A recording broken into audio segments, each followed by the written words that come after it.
지혜를 주시고 영감 주셔서 하나님 말씀을 바로지어서 많은 사람들에게 유익 끼치는 성도가 될 수 있도록 도와주옵소서. 예수님 이름으로 기도합나이다. 자, 이제 마지막 잔치입니다. 203쪽. 어제에 비하면 엊그제하고 비하면 오늘은 누워서 떡 먹깁니다. 쉬운 거예요. 자, 범죄, 인간 문제는요, 범죄, 형벌, 이 문제가 강따릅니다. 이미 앞에서 선배들 성경은 인간을 하나님의 언약의 파트너로 상징되었다. 언약의 내용은 인간이 자기 존재의 의의를 실현할 수 있는 일정한 태들에 살도록 창조했음을 가르친다. 이 언약을 깨뜨리는 것이 죄다. 자, 그리고 범죄한 사람은 반드시 형벌을 가하며 심판하심을 성경은 아주 명백하게 말하고 있습니다.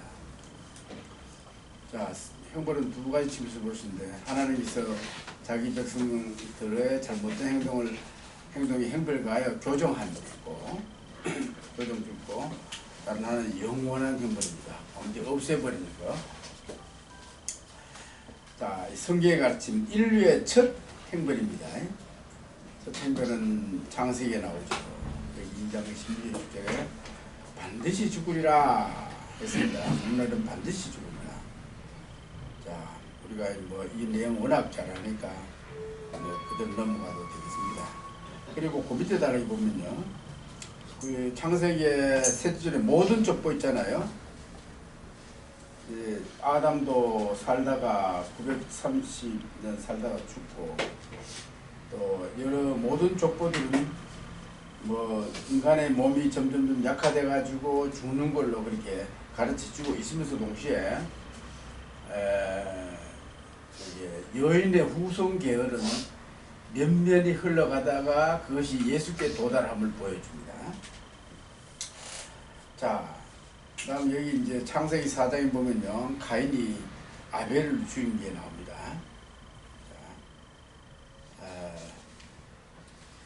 넘겨보세요. 그럼 두 번째, 노아 홍수 심판입니다.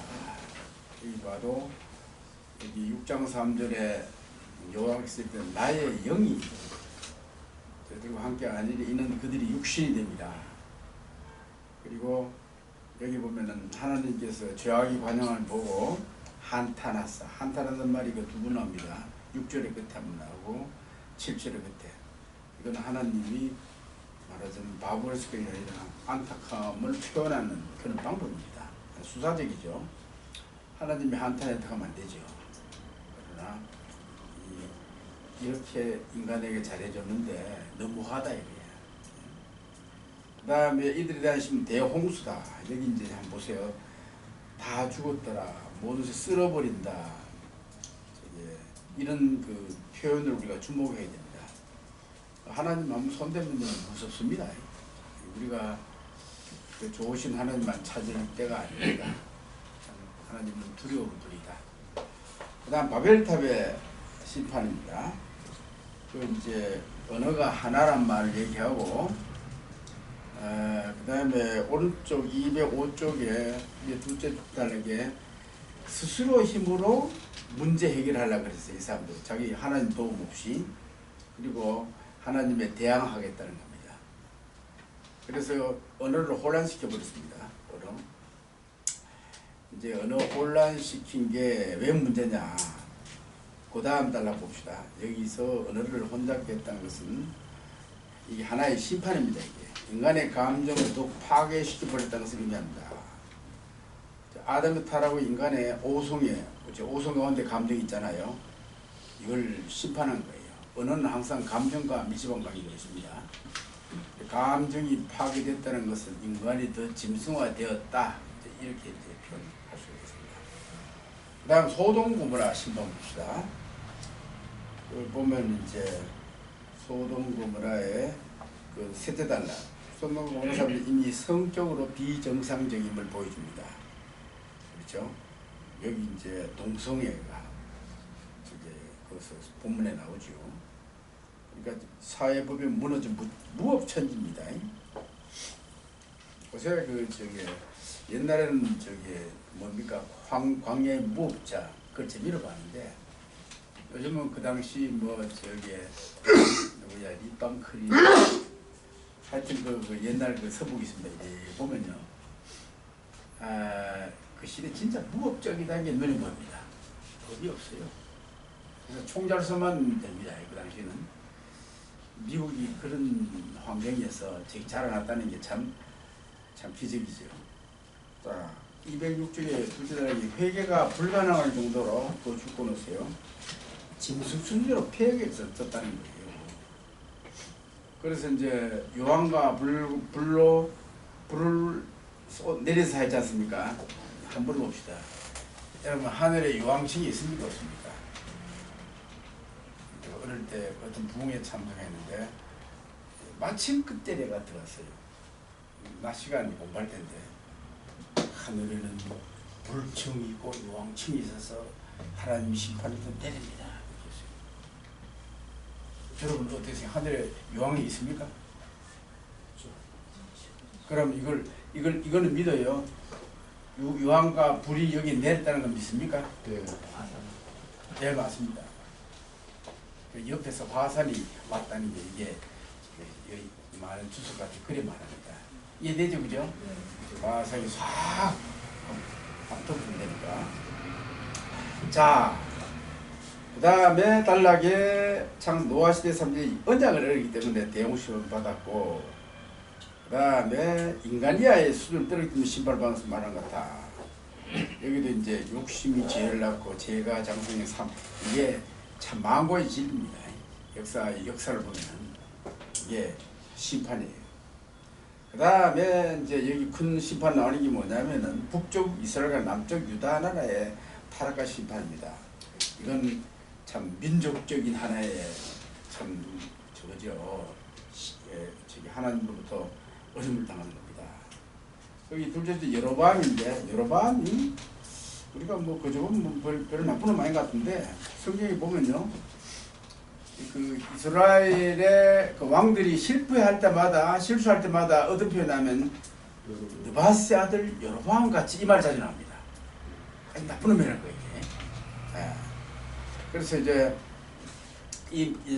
그리고 놀라운 것은 남쪽 유다 나라는요 그 계보가 쫙 흐르는데 북쪽은 바알란이 일어나가지고 들쑥날쑥합니다. 그래서 이스라엘과 남쪽 다윗의 계열과는 구별되는 것을 이제 봐요. 그리고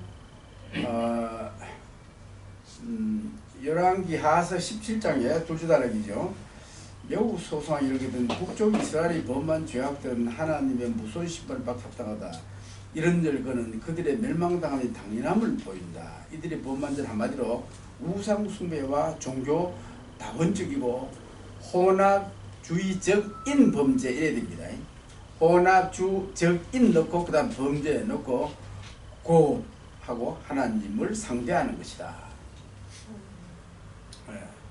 이 사람들도 여호와를 믿었습니다. 여호와를 갖다 놓고 옆에 우상도 갖다 놓고 하나님이 제일 싫어하는 게요.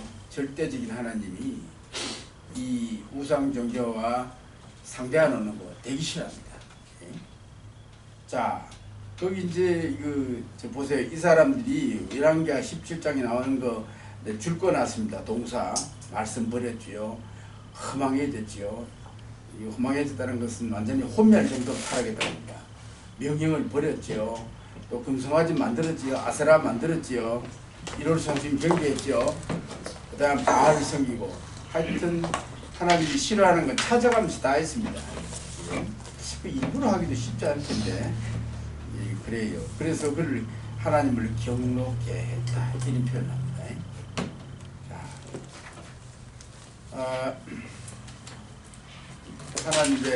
하나님의 백성의 나라가 이리 됐으니 그 다음 이 부분은 이들이 한 번도 듣지 않고 계속해서 우상숭배에 빠졌다고 합니다. 여기 17장 4절에 보면요. 그러나 그들이 듣지 아니하고 오히려 이전 풍속대로 행하니라. 이 여러분들이 여호와를 경외하고 또 그 아르세는 우상을 섬기니 이게 종교다운주의입니다. 두 개 하나님하고 두 개 다 섬기고 여호와도 섬기고 뭐다? 아르세는 우상 섬기고. 자, 이들은 심지어 적극적으로 죽고 났어요. 거역하여 하나님이 보내는 것이 선지자가 죽입니다. 선지자 죽이고 이에 대해서 심히 경로했다 이런 표현이 또 나옵니다. 하여튼 하나님께서 이스라엘을 심판하신 내용을 보면 여호와가 믿습니다. 버리고 하나님을 버렸어요. 괴롭게 하고 노략골수는 넘기고 쫓아낸다 이런 식으로 저게 그 순서로 좀 나열해 있습니다. 그래서 이스라엘 백성이 아수르지로 옮기고 그리고 혼혈이 됐지 않습니까? 이게 많이 이주한다지요. 안 그래도 한국에 이런 말이 또 달았습니다. 이제 김정은이가 남한을 먹는다 합시다. 그러면요, 남한에 특히 그 기독교인과 우파들은 그 북쪽 사람 못 사내놓고 이북 사람들이 글로 대신 집 다 넣는다 이런 말이 있습니다. 지금 그러면 큰일 나죠. 그러니까 한번 보세요. 정상적으로 사는 사람들이 이사할 때 온전히 하겠습니까? 자기가 가지고 살던 것 이사 다 할 수 있습니까? 못해요. 그런 식으로 이것도 이 소식이 그렇게 거짓이 아닌 것 같아요. 저놈들이 이제 그런 작전이 있답니다. 그리고 이제 남한에 있는 우파와 예수님을 다 죽여야 통치가 가능하니까 이제 그렇습니다. 그래서 지금요 이 나라를 지금 북한에 갖다 바치는 걸로 지금 하는 집은 그렇거든요. 그래서 이제 국민들이 좀 많이 알았어요. 많이 아는데 워낙 모렴치하게 아주 모렴치합니다. 북어른도 몰라요. 하기 때문에 앞으로 어떻게 될지 모르겠어요. 내 같으면 벌써 야당이 머리가 돌아간다면 저래하면 안 돼요. 벌써 내가 벌써 2년 전에 교수들하고 얘기했습니다. 여기 혹시 야당이 자유한국당이 결사대 조직했나니까 했을 거야 이가더라고. 나중에 뻥이에요. 아무도 없어요. 아무도 없습니다. 그러니까 일단은요 이게 전쟁입니다. 사실은 지금 전쟁 중인데 국민은 총이 없습니다. 이럴 때는 이제 미국을 이용해 미국 직접 이런 데 가서 받지 않습니다. 그러나 저는 미국 싫어하는 사람들이 할 때 나서면 뒤에서는 도와주죠. 최소한 야당 지도자라면 그 정도는 해야 되는데 참 답답한 거예요. 너무 답답한 거예요. 그래서 아까 내가 그 유튜브를 보니까 많은 사람들이 짐을 쌌대요. 그래서 근래에 이제 광화문에 이제 이게 잠깐 좋지 않습니까? 그래서 짐을 푼대. 그리고 어떤 사람은 사업한 사람인데 다 짐 싸고 이제 갈라가다 풀고 여기에 매달 5천만 원씩 헌금만 들어가더라고. 그 얘기를 내가 들었어요. 그러니까 그래서 지금 괜찮은 사람들이 나라 다 뜬다 그런다고. 그러면 안 되죠. 지켜야 됩니다. 나가 이제 전에 월남 사람들 보니까 그 독일 와서 살아도 사는 게 아닙니다. 조국이 없으면요 외국에 나가도 사는 게 아닙니다. 그다음에 이제 교포들이 얼마나 지원합니까? 이게. 하여튼 기필코 이걸 이겨야 되고 자유민주를 수호해야 되고 대한민국을 분명히 지켜야 됩니다. 아마 하나님께서 되게 태기치다가 한국교회를 한번 시급시키다가 아마 제자리에 넣을 것 같기도 합니다. 그다음에 이제 외국에 계신 분들은요 나를 위해서 기도해야 돼요. 왜 기도가 필요한지 사실은요 영적인 싸움입니다. 무슬림과 하나님과의 싸움입니다. 이게. 그래서 이게 청와대 저기에서 예배드리고 기도하잖아요. 그걸 그렇게 무서워하는 거예요. 영적인 싸움이기 때문입니다. 총도 없습니다. 그리고 그 주위 사람들이 그러니까 없애려고 주위 사람들이 여기 못 살겠다 시골에서 못 살겠다 나가라 그래서 안 했대요. 그 사람들이 오히려 더 지지한다는 거야. 그래서 거짓말 해가지고 쫓아내려고 하려고 하는데 하여튼 그래요. 여기 봐 얘가 흩어져 가지고 이주한다 합시다. 이건 못할 짓입니다. 차라리 정식으로 준비해가지고 이민 가는 거하고 이거 완전히 노예같이 끌려가는 거하고 다르다고요. 이 벌이 굉장히 큰 벌입니다. 한마디로 해체시키는 거예요. 하나님이. 이거 보면요 우리가 하나님 참 우리가 참 경외하고 두려워하고 태어난 걸 보여주고 있습니다. 자 마지막 단락에 하나님과 맺은 언약을 얻은 결과 자 강대국의 지배를 받아 그들의 노예가 되는 행배라고는 그거 줄 거놓으세요. 이게 별나라 얘기가 아닙니다. 그 다음 유대 왕국 봅시다. 유대 왕국은요, 유대 왕국은 좀 나중에 당합니다. 그래도 거기에 히스기야가 있었어요. 저 선한 히스기야 이사가 조금 낫습니다. 그러나 나중에 또 히스기야 아들 므낫세가 또 이게 개판치잖아요. 이거 보세요. 이 참 하나님의 진노가 임하다가 히스기야 때문에 중단한 겁니다. 이게. 그거 보세요. 내가 쫓아놨죠, 그죠? 산당적하고 정직하고 참 하나님 좋아하는 일만 다 해요. 또 이제 산내림이 쳐들어오니까 이제 왕자신대로 굵은 벼슬 입고 성전에 나가 기도하고 뭐 이린기나 합니다. 이게. 그런데 이제 제일 밑에 달라게 므낫세가 나오면서 그 좋은 신앙 좋은 아버지 밑에 일어나는 일이 나와요. 근데 이 보세요. 저기 아까 그 북쪽 이스라엘 하는 짓 그대로 다 하잖아요. 근데 우리는 이런 건 이해해야 됩니다. 이 북쪽 그 아합과 오므리 왕조 있지 않습니까? 그 사람들은요, 정치적으로는요, 굉장히 괜찮은 왕들입니다.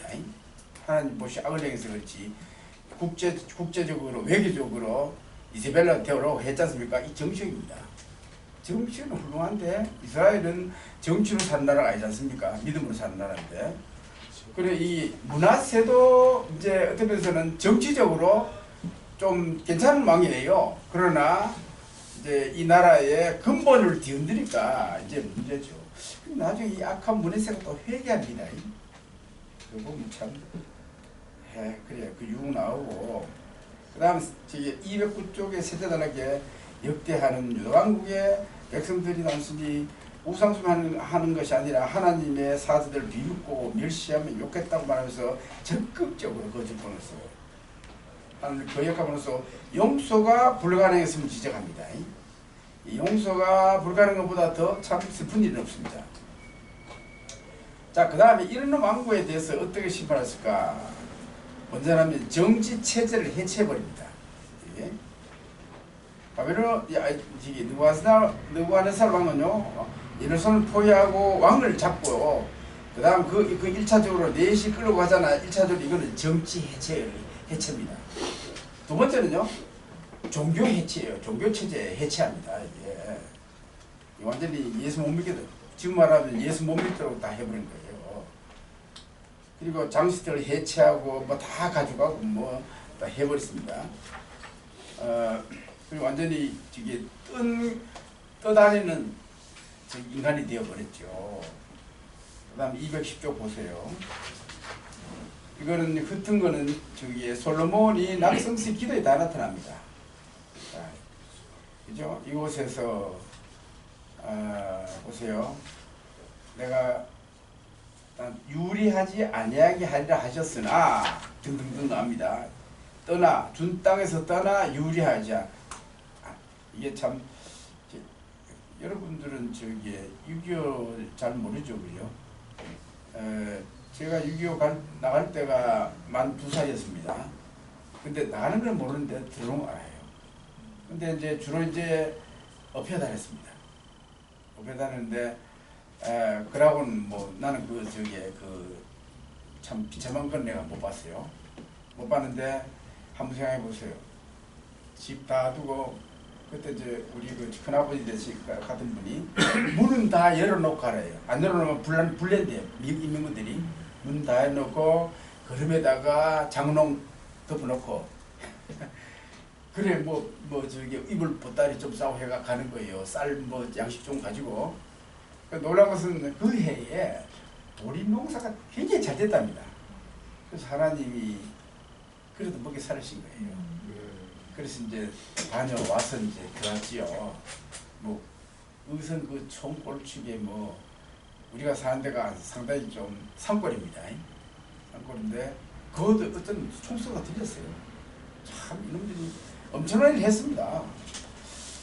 하여튼 이제 유리하고 이 집 떠나는 건 다 고생이잖아요.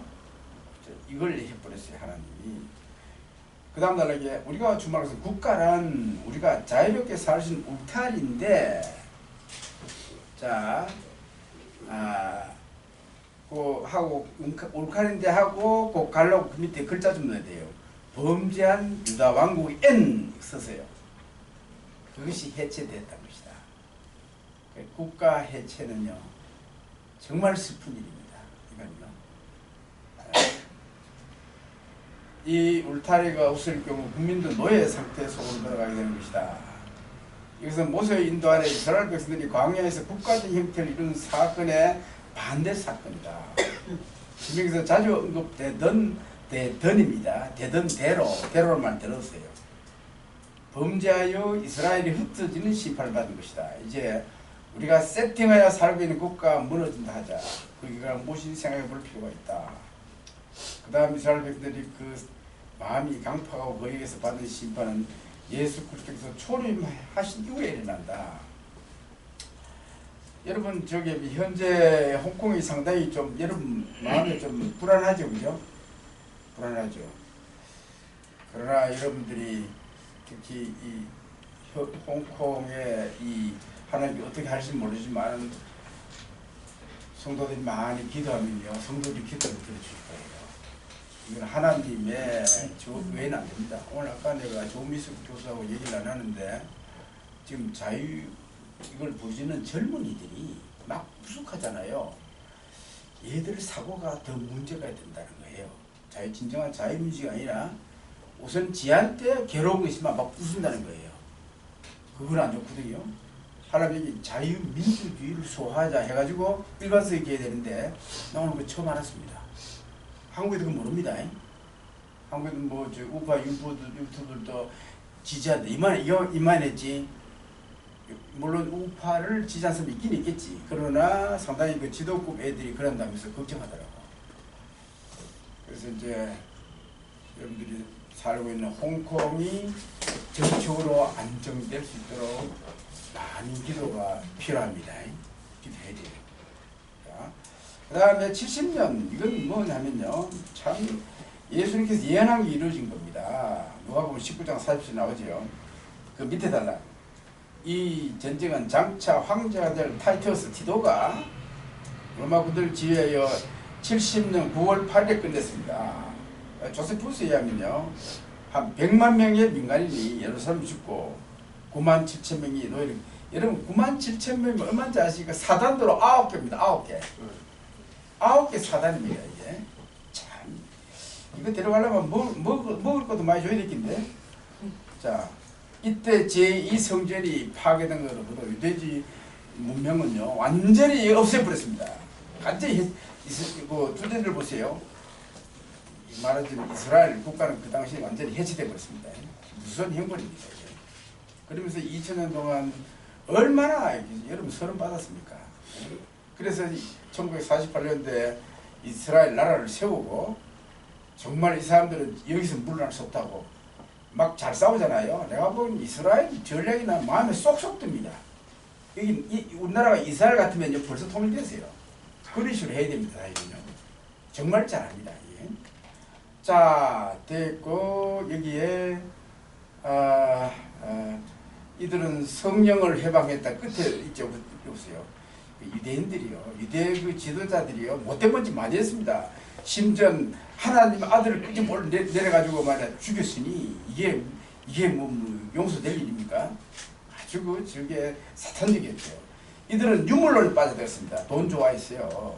그 다음에 밑에 이혼론에 빠져 있습니다. 그러니까 율법 사랑하나 말씀 지키지 않습니다. 이혼론입니다. 그 다음에 외식하는 자로서 율법의 핵심이 인하고 코마세요. 의인실입니다. 인자할 때 인자입니다. 버리고 율법 율법과 뭐 글자 빠졌네, 그죠? 율법을 준 순종하지 않았으면 척합니다. 율법을요. 그러니까 말만 했지 안 했어요. 탐욕과 방통으로 가득했고 주님이 다 회치란 분은 주님이 다 지겠습니다. 한마디로 이들은 성령 없는 인간입니다. 줄 건 없어요. 육신이에요. 아무리 뭐 율법 종교 지도자라도 그 마음속에 성령이 역사하고 있으면 성경에 있는 분 그 당시 유대 지도자들 중에 그래도 성령으로 사는 사람이 니고데모하고 아리마다 6분입니다. 그 외에는 성경에 기록이 없어요. 그러니까 대부분 전부 다가 70명의 전부 다가 이렇게 하니까 참 저주의 대상이 된 거죠. 그 다음날은 이스라엘 사람들 전 세계로 흩어져 나라 누설을 당하다가 됐다. 그리고 그 다음 이제 위에 언급된 여러 심판들 하나님과 맺은 파괴하거나 하나님을 거역하는 존재 내지 육신에 대한 형벌 내지 심판으로서 제의 심판을 옆에서 보여주는 것이다. 신약성경에는 성령이 없는 이런 인간이 메시자임을 말하고 지옥 갈 대상으로 여긴다. 모든 사람들이 이 같은 범죄를 저지른 것을 보면 이런 형벌은 만일에 해당하는 것이다. 그러니까 우리가 여기서 이제 하나의 확실한 용어적으로 익게 될 것은 뭐냐면 하나님은 어떤 인간을 심판하느냐잖아요. 성경적인 용어는 육 혹은 육신입니다. 육 혹은 육신은 뭐냐? 이거는 지 마음대로 살고 성령 없는 인간이에요. 하나님 말씀을 완전 무시하고 지 마음대로 사는 거예요. 물론 실제로 이 세상 사람들이죠, 그죠? 동시에 이제 교회 내에도 또 사람 가라지가 있다고 합니다. 이제 그런 면에. 그래서 사실 우리가 육신 혹은 육이 될까? 혹시 그는 왜 빠질까? 늘 걱정하면서 긴장하면서 성령으로 살아야 됩니다. 육이 되면 그대로 시체의 도수가 임하는 것처럼 그대로 하는 진도가 임하게 돼 있어요.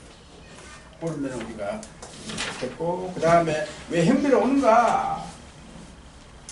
성경에 범죄인간 형벌을 주신데 이를테면 심판과 저주 등이 매우 많이 나온다. 왜 그럴까? 이건 하나님의 속성과 관계가 있던 하나님의 속성. 하나님은 인격적으로 심판을 주관하시고 동의에 공로신 분이기 때문이다. 거기 이제 여기서 한번 보세요. 하나님은 사람의 행위에 따라 갚으사 이런 말 나옵니다. 그리고 예레미야 구약유사절에 여도 공의와 사랑, 여호와는 사랑과 정의와 공의를 땅에 행하는 자인 알 것입니다. 그러니까 하나님의 공의 때문에, 속성 때문에 뭐하다? 하나님은 죄지면 벌 준다는 거예요. 여호도 이제 백성을 교정하기 위함으로 됐습니다. 욥도 큰 고생시 가지고 자기의 사상이 있다는 것을 회개하고 나중에 멋진 사람이 되잖아요. 자, 첫째 하나님의 공의 회복입니다. 여기 바빌론은 죄로 말미암아 성성 하나님의 공의를 회복시키려는 목적을 지닌다 있다 했는데 안셈의 공의 망한 것으로 생각합니다. 말하자면 우리가 범죄하고 완전 죽어야 됩니다. 하나님의 공의에 의해서. 그러나 하나님께서는 우리 대신 죽을 분을 주는 하나님 자신 마련해서 우리 대신에 죽이고 그 다음에 이제 예수님 때문에 우리가 살지요. 그러니까 구약의 제사 지낼 때 양을 안 사고 왔잖아요. 그때 양을 바친 사람은 이런 신용을 합니다. 하나님이요, 나를 지금 내가 여기 들어갑니다. 나를 죽여주시오. 자기가 죽는 마음으로 양을 대신해서 죽이는 거예요. 그러니까 이게 대신, 그래서 은혜입니다. 여러분, 율법 내용 자체는 다 은혜입니다. 은혜. 그 예배하는 그 순서와 모든 절차를 만들어주는데 그 모두가 우리를 살리기 위한 하나의 장치이기 때문에 모세오경 전부 다 은혜라 가득 차 있습니다. 우리가 그건 일단 알면 되겠고, 자. 그 외에는 쉬운 이러면 되고, 두 번째, 형벌은 죄에 대하여 정해진 것이기 때문이다. 그렇죠? 너 해봐라, 벌한다 그랬어요. 여기 바벨론은 죄책, 오염, 고난, 죽음, 그리고 사단의 지배력 5가지를 언급합니다. 자, 첫째, 죄책은 방파경계면 첫 번째 형벌이자 가장 중요한 형벌이다. 이는 죄책이 공정한 형벌을 짊어져야 할 의미이며 죄인들을 형벌에 종속시키는 것이기 때문이다. 이것은 형벌의 고통을 도말하는 것으로 불가항력적이다. 무슨 말이냐니까 우리가 범죄하면요, 이게 죄의 빚이 있는 거예요. 빚이 있어가지고 마음이 아주 공포와 참 불안한 가운데 살게 됩니다. 그 자체도 하나의 저겁니다. 형벌입니다. 그 다음에 죄책이라는 게 죄책감에서 쓴 거하고 동일한 감은 아니야. 죄책감인데 보통 죄책감하고 다르고 이거는요. 실존적으로 하나님에 대해 빚지는 거예요.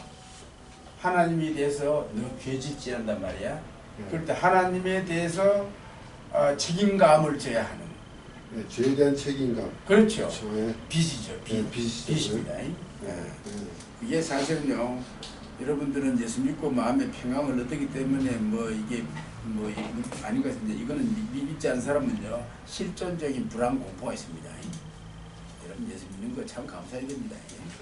오염, 죄는 하나님의 거룩성에 반대이기 때문에 오염이며 범죄한 인간은 자동적으로 더럽힘에 빠진 것이다. 오염으로 인해 하나님과 주관적인 교제가 소원하고서 하나님과 아름다운 교제를 얻어내는 참된 행복을 빼앗겼다는 점에서 행복되는 것이다. 그 다음에 지금 성경은 범죄하는 게 고난이 주어졌다고 했는데, 성경은 고난이 형벌로 주어졌음을 말한다. 여기 그거 다 나오지요. 창세기 아담의 그도 나옵니다.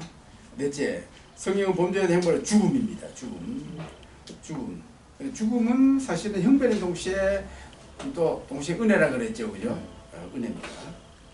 그다음에 그게 이제 병원에 가면요, 하도 아파가지고 죽여달라 한 사람이 있어요. 너무 아파가지고. 하여튼 그 이해할 만합니다. 너무 아파가지고 견딜 수 없는 거예요.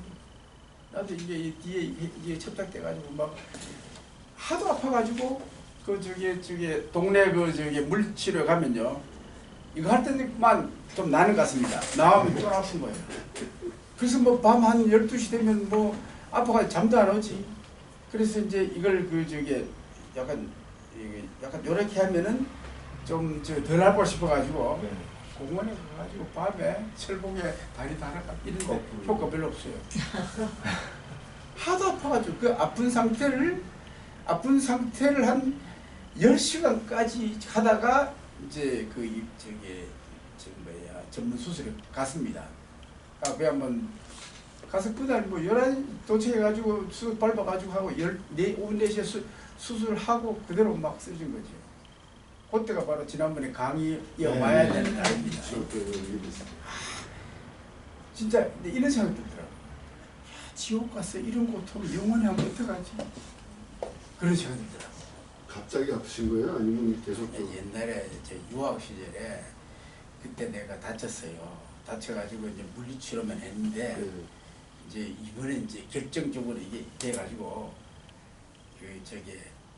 더 이상 못 견디겠는 거야. 진짜 죽으시면 좋겠어.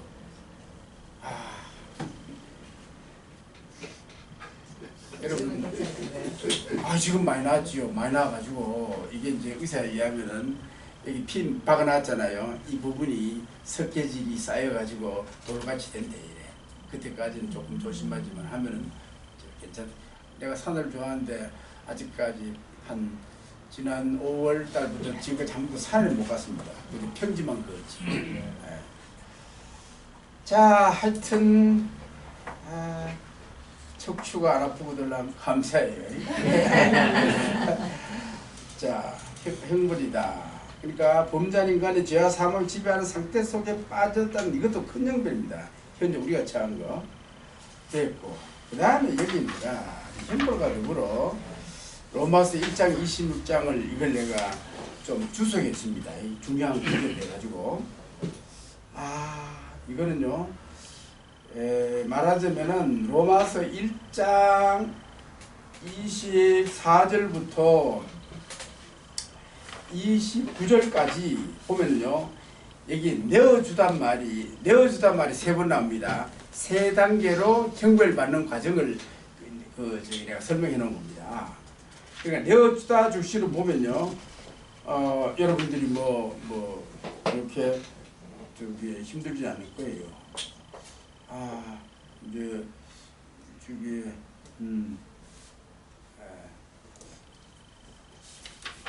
그렇죠. 내가 좀 가늠을 좀 해야 되겠어요.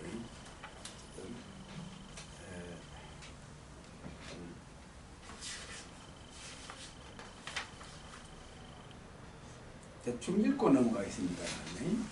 그 214쪽 제일 위에 다음과 같은 로마서 1장은 인간이 범죄와 타락과 어둠의 세력에 넣어줌. 그 말하자면 구약에 보면 판례가 나를 판단 말했지 않습니까? 하나님이 말은 죄의 범하도록 던져 넣어본다는 거예요.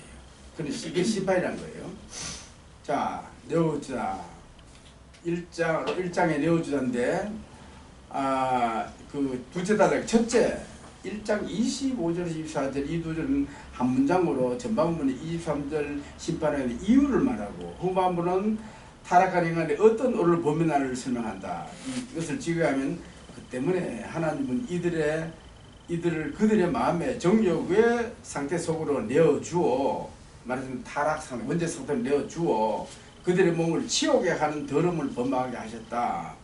이는 하나님의 진리를 거짓으로 바꾸고 또 그 다음에 영원히 찬시 일만 나옵니다. 그리고 창조주 대신에 피조물을 숭배한 자들이다. 이것은 두 단계의 현상을 설명한다. 즉 정욕의 상태, 더러움의 행위, 또 마음의 정욕의 상태. 그러니까 이방 사람들이 이런 식으로 더러운데 일단 빠져버리지 않습니까? 이 자체가 하나 뭐다? 이 자체가 형벌이다 하는 거예요. 자, 육의 상태죠 이게. 그 다음에 저기 오른쪽에 보세요. 오른쪽에 보면은 여기 제일 위에 24절은 불명예스럽게 만들다 우리만 욕되게 하던데 26절은 부끄러운 욕심을 겨냥하고 있다. 하나님의 진리가 방해를 받으면 사회 윤리적 타락이 온다는 것이 역사에 가르칩니다. 프란시스 셰퍼 알죠, 그죠? 이 사람이 20세기 말의 교회에서 미국의 비틀러 지금 젊은 세대들의 타락이 심화된 것은 하나님 말씀을 부인한 신학이 미국에 팽배했기 때문이라고 지적했는데 잘 지적했어요. 그러니까 신학이 세속화되잖아요. 교회가 타락합니다. 교회가 타락하면 이제 사회 윤리가 무너져요. 내가 미국 한 1년 살아봤더니 미국이 신학이 약하더라고요. 정말 약하더라고요.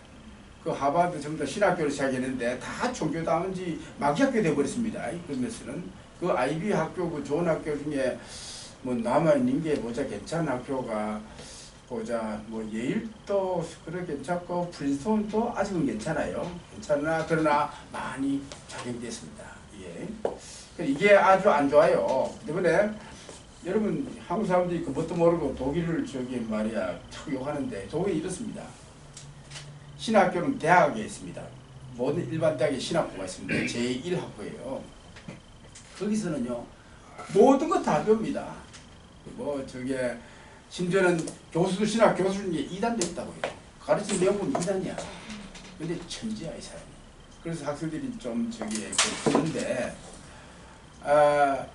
여기는요 신학교도 할 때는 국사도 배우고 다 배웁니다. 여러 다 배우면서 졸업할 때쯤 되면 이제 사람들이 전부 다 보수 신학 책을 봅니다.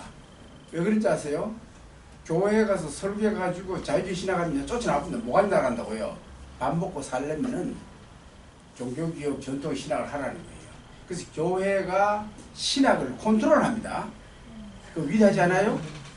그래서 사실은 이 총회가 사실은 총회 내에는 그 신학교도 있어야 되지만은 총회가 신학교의 그 저기 흐름도 간섭도 할 줄 알아야 되고 잘못한 건 야단도 칠 줄 알아야 됩니다.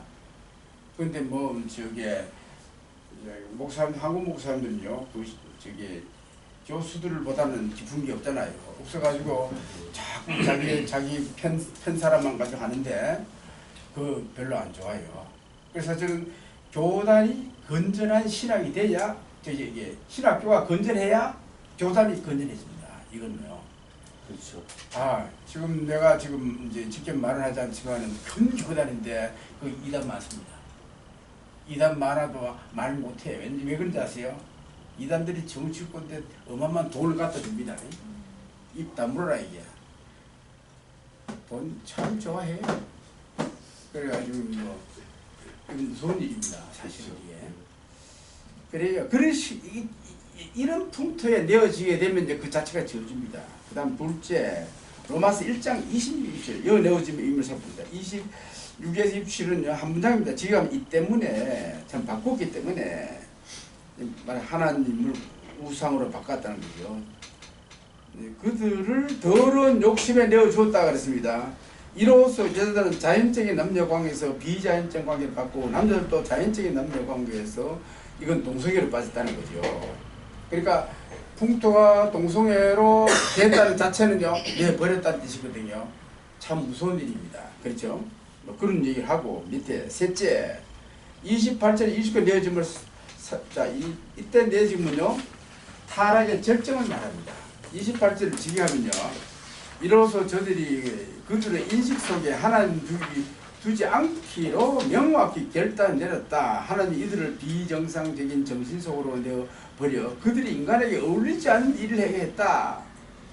우리가 배움들의 인간은 하나님을 인식하고 말씀을 들으며 계시를 인정하고 받아들일 때 받아들이는 존재로 창조했습니다. 그런데 여기는요, 신인식이 없습니다. 여러분, 신인식이 없다는 것은요, 짐승 수준이 했다는 뜻입니다. 사고하는 일에 혼돈을 가져옵니다. 또 의도적으로 하나님을 버려요. 의도적으로 무신론을 숭상합니다. 그리고 그날날 끝에 보세요. 우리는 여기서 인간은 자율적 존재하는 심리를 지켜야 행복하게 되는 타율적 존재를 제인식하는 것이다. 말은 지 맘대로 삽니다. 그 윤리도 없어요. 그래서 아까 내가 지적한 게 요새 젊은이들이 컴퓨터 때문에 지 감정이 지금 나쁘면 다 나쁩니다. 막 신경질로 이렇게 합니다. 이게 지 마음대로 사는 거, 이게 자율적입니다. 그러나 이제 하나님께서 인간을 창조하실 때요, 인간은 율법이란 테두리에 살아라 하고 인간이 짐승 안 되도록 위해 장치했다 그랬잖아요.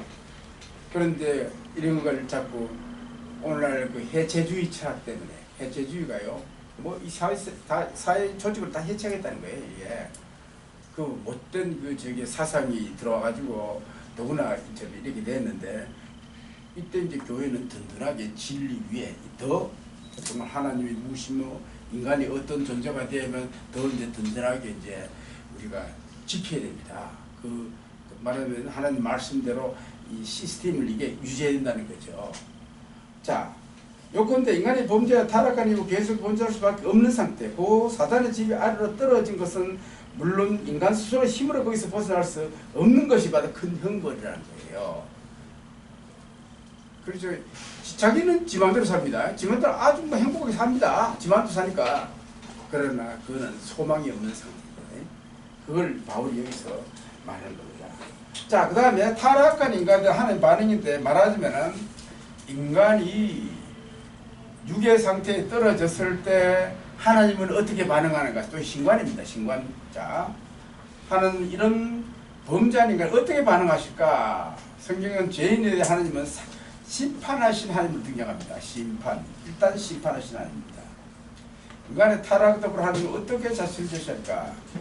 여호와 하나님이 아담을 부르시며 그에게 이르시되 내가 어디 있느냐? 가로되 내가 동산에서 하나님의 소리를 듣고 내가 버섯으로 들어오서 숨었나이다. 가라사대 누가 너희 버섯을 내게 구하였느냐?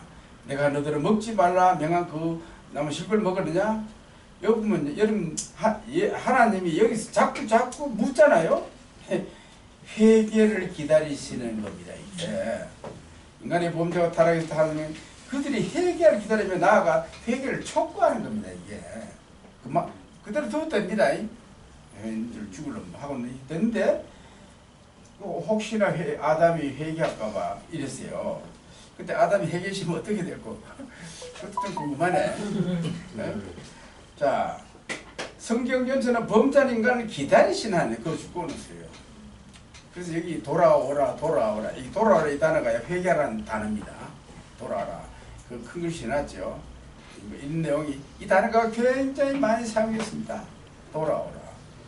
그러니까 하나님은 자기 백성이 범죄하고 떠나서도 계속 돌아오라다. 이게 되었다는 거예요. 그러니까 심판하신 하나님이지만 사랑이 있는 하나님입니다. 그렇죠? 심판하시면 그 진노 중에도 긍휼하신 하나님이에요. 그 다음 218쪽에 호세아 보시죠. 호세아 네모칸하고요. 범죄한 자기 백성이 돌아오기를 참고 기다리신 하나님께 잘 묘사합니다. 탕자 비유도 마찬가지입니다. 또 하나님이 오래 참으시는 것은 그가 긍휼한 하나님 때문이다. 범죄한 인간에 대해 기다리시는 하나님 이런 반응 보면 그에겐 인간에 대한 긍휼하심이 많음을 알 수 있다. 등등등등 나와요. 이게 하여튼 끝에 그 다음 단락에 하나님은 또 인간이 범죄한 것을 아셨지만 즉 심판하지 않으시고 질문을 던질 수 있도록 회개기를 주시며 사랑을 나타냈다 되었고, 그 다음 두 번째, 그래 안 되면 심판하세요. 심판 안 되면 심판하십니다. 예. 자, 어기면 분명히 이제 형벌을 주고 하지요. 그래서 이게 어떤 사람이 잘못했을 때 즉각 잘하듯이 잘한 거는 별로 안 좋고 기회를 주는 건 참 좋은 것 같아요. 그죠? 이렇게 해봐라 저래봐 그게 참 좋은 것 같아요. 그래도 기회가 안 되면은 그때는 이제 스스로 자기가 잘못해서 알로 만들어서 이제 잘라야 되죠. 그때는. 그러나 이제 우리가 사회생활 할 때도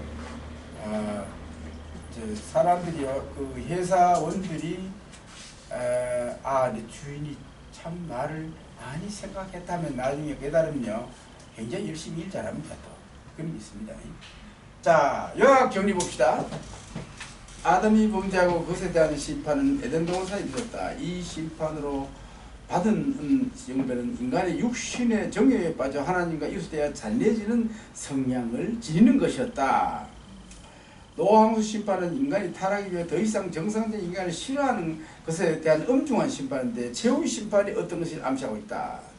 바벨탑 심판은 인간이 자기 힘으로 노력하여 하나님께 대항하여 스스로 하나님처럼 되려는 인간에 대한 심판이 어떤 것을 보인다. 언어의 혼란과 더불어 인간의 감정이 더욱 파괴되어 비인간화되는데 과속하도록 만들었다. 소돔 고모라에 대한 심판은 짐승수단으로 타락한 인간에 대한 자비 없는 심판을 보인다. 세상 마지막에 타락한 인간들이 어떤 수준으로 전락할 것인가를 예표해준다. 북쪽 이스라엘과 남쪽 이다는 심판은 언약의 백성들이라도 언약을 깨면 엄중한 심판을 보고 고통당한 것을 보여준다. 신약 시대의 성도들에 대한 교훈이다. 여섯 번째, AD 70년에 예루살렘의 민왕은 심지어 하나님의 아들까지도 죽일 만큼 타락한 유언들을 심판한 것은 더 이상 소망이 없는 심판이다. 그 이스라엘 백성들은 2000년을 또다리 생활하며 온갖 고통을 다 당했다. 7번에 타락한 인간에 대한 하나님의 반응은 두 가지다. 하나님은 긍휼이 풍성하셔서 죄인들이 돌아오기를 기다리신다는 것이다. 그 다음 끝까지 회개하지 않은 인간에 대해서는 무서운 심판을 수용한다는 것이다. 하나님의 심판이 되는 인상들 공동 모두가 성령 없는 존재, 하나님만이 우리의 생명을 깨닫지 못하고 자기 중심적으로 사는 육신이 되어버린 것이다. 그게 이제 되었고, 그 다음 제5부입니다. 제5부. 이건 어떤 사람은 기독론을 세요. 근데 이제 인간이 심판과 죽는다는 것만 끝나면 좀 슬프잖아요. 이건 이제 소망이 있습니다. 그래서 이제 인간은 끝에 인문을 타는 사람이 많습니다. 자, 은혜 언약. 지금까지 우리는 인류의 시조가 창조하여 맺은 행위 언약에 실패하고 그분들이 죄와 사망의 권세 아래 빠져 신음하고 있음을 살펴봤다. 만일 인간이 이것을 끊는다면 인간에게 더 이상 소망이 없다. 자, 여기 인간론입니다. 논자 쓰세요. 인간론이 이것을 끊는다면 인간에게는 더 이상 소망이 없다. 그런데 죄인들을 심판하신 하나님은 또 다른 계획을 가지고 계셨다. 아담의 타락을 자기의 인자하신 속성을 새롭게 보다 더 고상하게 계시하는 수단으로 사용하시고 타락한 세상을 자기의 용서하는 사랑과 구원하는 은혜의 영광으로 전향하시기로 결심한 것이다. 이것이 바로 은혜의 언약의 동기입니다. 이 언약은 우리의 구속자 예수 그리스도에게 수렴되며 또 그를 통해 완성된다. 구속 언약은 사실상 예수 그리스도의 은혜와 성령의 도움으로 사망의 상태를 파괴하고 인간을 거기서 해방시켜 성령이 지배하는 주안의 상태로 들어간 문제와 연관되어 있다. 자, 내가 한번 물어보겠습니다. 성경이 말하는 언약이 많지만 가장 중요한 언약이 있어요. 뭐 있습니까? 자, 우리가 하나 배웠지요. 행위 언약 배웠죠, 그죠? 그 다음 구속 언약입니다. 구속 언약은요, 만세 전에 세상을 창조하기 전에 성부와 성자 사이의 언약입니다. 은혜 언약은요, 인간을 구원하시기 위하여 아브라함과 맺은 언약이 벌써 은혜 언약입니다. 그리고 시내산 언약도요, 이게 은혜 언약입니다. 그 율법을 주신 것은 은혜거든요. 율법 속에 하나님의 은혜가 있다고 그랬잖아요. 그리고 우리가 은혜 언약으로 구원받았잖아요. 개별적으로는 그때부터 행위 언약입니다. 내가 성령의 도움으로 하나님 말로 순종하잖아요. 복을 줘요. 안 그러면 내가 개별적으로 하나님 앞에 우리가 합당히 못 살면 하나님이 또 벌을 줘서 또 교정시켜요. 그러니까 사실은 성경에 나타난 행위 언약은요. 행위 언약은 사실은 아담과 예수님 개인에게만 해당됩니다. 예수님은 은혜 언약을 완전히 실현하신 분입니다. 그 몸으로 다 실현하신 분인데 개별적으로 둘째 아담으로서 하나님과 개별적으로 마귀의 시험 다 졌다 합시다. 그럼 우리의 구원자도 될 수 없고 아무도 안 돼요. 그러나 주님이 그것을 아담보다 더 불리한 입장에서 하나님 사이에는 eng연자이잖아요. 순종하셨기 때문에 세상 마음 다 그 무릎 앞에 얻도록 하셨다고요. 개별적으로는요. 아담은 처음부터 행연자입니다. 예수님도 근본적으로 은혜 안에 있지만 그러나 개별적으로 하나님과 더불어 행연자이에요. 우리도 마찬가지입니다. 우리 구원할 때는 은혜 언약을 맺습니다. 그러나 신앙생활할 때는 그때부터는 우리 형의 언약은 우리한테 아직까지 적용한다는 거예요. 그래 질문하세요. 혼동 와요? 혼동? 이거 짚고 넘어가야 속 시원한 거예요. 은혜 언약이 뭐 제일 먼저 사실은요 모두가 다 은혜 언약입니다. 심지어는 행위 언약, 아담의 언약도요. 하나님이 사실은 아담에게 복을 주시려고 한 거예요. 근데 아담이 좀 멍청했죠. 그런데 사실은 성경이 나는 언약은 전부 다 하나님 은혜입니다. 그러니까 우리가 하나님의 사랑을 좀 더 느낄 수 있죠. 그러나 개별적으로 다룰 때는 행위 언약적으로 다루세요. 그러니까 구약에 보세요. 내가 너희 앞에 복과 화를 둔다 그랬잖아요. 네. 복 받을 짓하면 복 받는 거예요. 저주받을 짓하면 저주받는다는 거예요. 그겁니다. 네. 그래서 이제 우리가 복 받는 비결은 바로 이거예요. 은혜 언약을 지키는 건데 한마디로 하는 말씀대로 순종하면서 사는 이것이 바로 복 받는 길이고 비결이다. 네. 이게 기독교입니다. 네? 자, 됐고. 자, 여기 이제 사망의 상태에서 주안의 상태에 들어가기 위해서 은혜 언약을 주셨다는 거죠. 구속 언약은 만세전이니까 사실은 이제 성경에 있는 예수님의 말씀 때문에 이게 추론해서 이거 만들어낸 겁니다. 실제로 역사 속에서 이루어지는 것은 행위 언약과 은혜 언약뿐이라고요. 만세전의 구속 언약은 정확하게 무슨 뜻이에요? 만세전에 우리를 지명에 부렸다고 하는데 이미 만세전에 부여. 요 뒤에 나와요. 나온다고. 이따 봐요. 나온다고. 됐고. 그 다음에 그러면 이 언약에 대해서 신앙고에서는 어떻게 말하는가 한번 봅시다. 첫째 하이델베르 신앙고에서. 이 신앙고에서는 여러 가지 신앙 문제로 인한 종교계 사이에 분열이 발생하자 교회 연합을 이루하여 그 당시 많은 논쟁을 불러일으키는 예정론은요 침묵합니다. 따라서 하나님의 여정과 관계에 있는 그 속죄 언약에 대해서는요 침묵합니다. 이게 속죄 언약하면 예정이 다르지거든요. 종교개혁 시대 때 참 힘들었습니다. 뭐 서로 간에 막 분열이 나가지고. 다만 예수께서 구속사역을 이루시는 은혜 언약을 언급합니다. 은혜 언약만요. 또 유아세를 논하면서 언약이란 말을 언급합니다. 74문의 언약과 둘째 줄에 언약이 있죠. 죽었고 그 다음에 넷째 줄에 언약의 표신 세례 죽었고 구약의 언약의 표신 할례 이렇게 말합니다. 이거는 좀 말을 아낍니다. 그 다음 스코틀랜드 신앙국에서도요 이 구속 언약을 직접 말하지 않고 다만 기독론을 설명하면서 만세전에 우리를 예수 그리스도와 그의 아들 안에서 우리를 선택했다는 말을 합니다. 은혜로 우리를 선택하셨고, 자, 그다음 벨지 고백서는요 제15장에서 원죄를 다루고 기독론을 들어가기 전에 16장에서 신적인 예정을 다루면서 구속 언약에는 많은 것은 않지만 간단히 언급합니다. 보세요. 그는 자비로우시다. 그이는 그가 어떤 행위도 보지 않고 그의 영원하시고 불변하신 은원. 이 은원이요 만세 전에 3일째 사이의 은원입니다. 이게 이걸 가르쳐서 라트 이게 어떻게 표현할까? 평화의 은원 뭐 이런 표현이 있습니다. 이거는 이 극비상이 3일째 아래서 이루어지는데 그게 바로 그때 은원이에요. 단지 선하심에 따라 우주 예수 그리스도 안에서 선택하신 본사를 구원하시고 이거 전부 다 그 구속 언약의 내용입니다. 그 다음에 프랑스 미국으로 신앙고에서 보면요. 여기도 둘째 줄 보세요. 불변한 의론이 나오죠. 은은 주권 없어요. 이게 전부 다 말하자면은 이제 구속 언약이 이루어지는 은원으로 말합니다. 이게. 그다음 도로트 신경. 도로트 신경은요. 예정 놓은 부분에서 유아세를 받은 아이들이 거룩하게 된 근거를 은혜 언약 그 주권이 223조 7 은혜 언약의 근거함을 지적함 통해 먼저 언급한다. 그리고 또 2장에서는 새 언약을 얘기해요.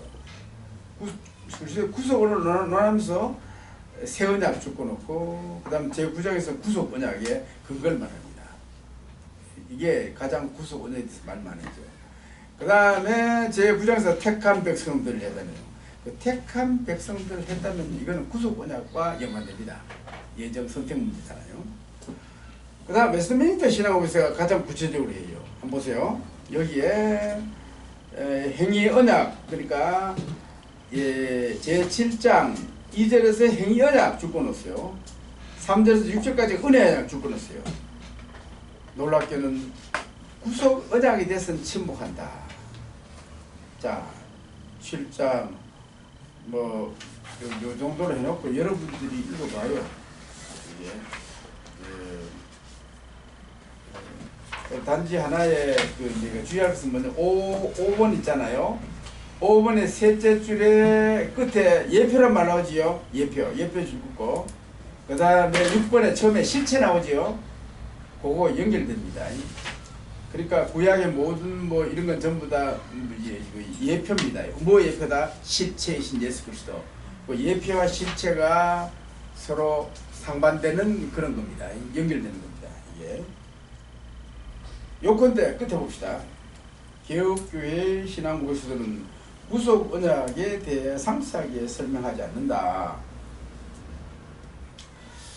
가만히 있어봐. 시간이 됐는데 안 울리네. 아까 치아버렸다 내가.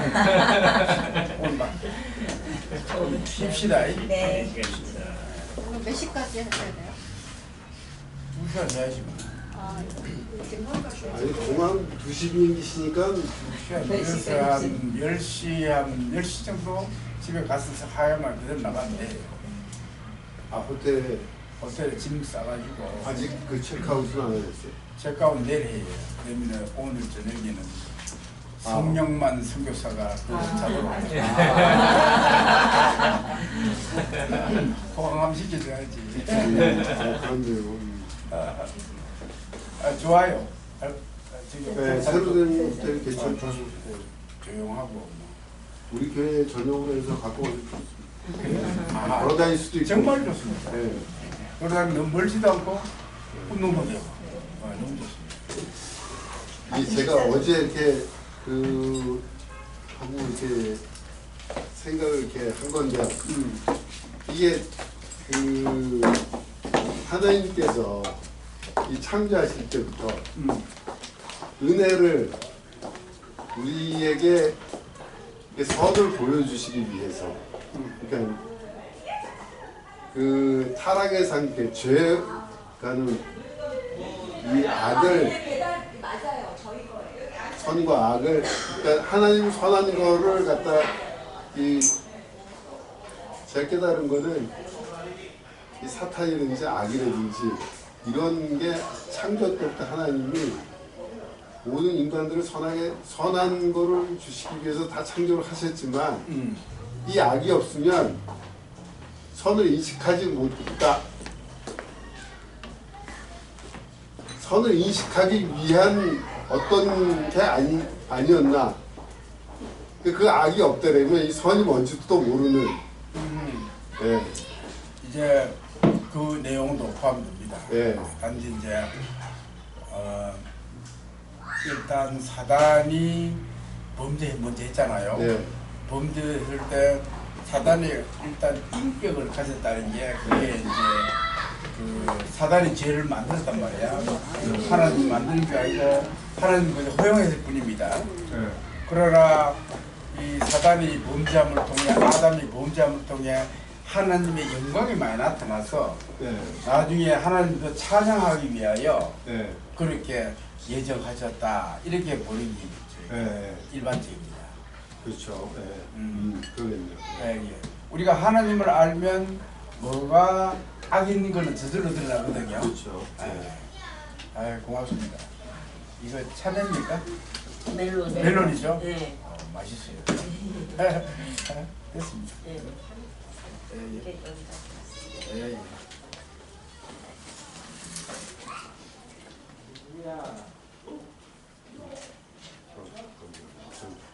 김놀 있다.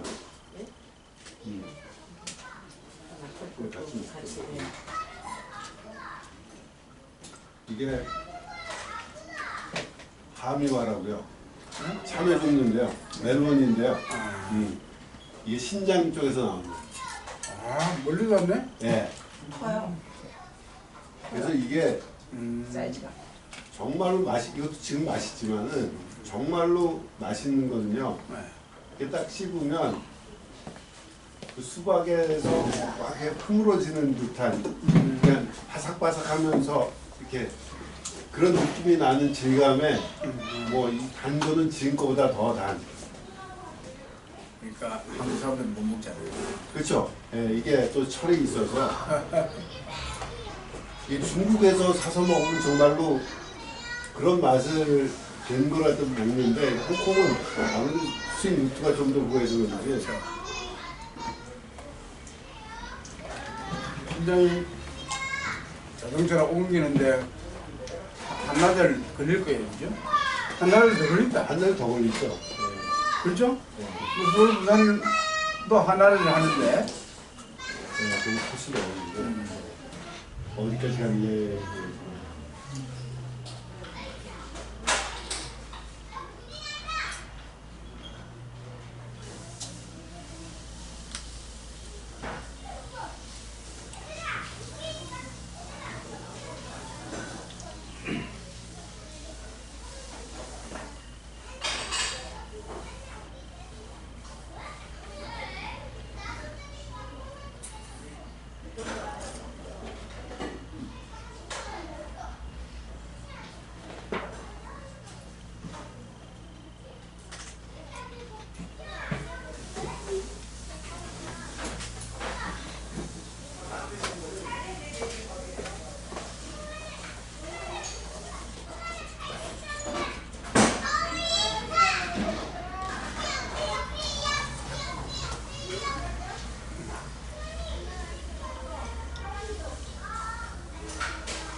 노느라고 인사도 안 해. 보고 싶었으니까 말은 안 해.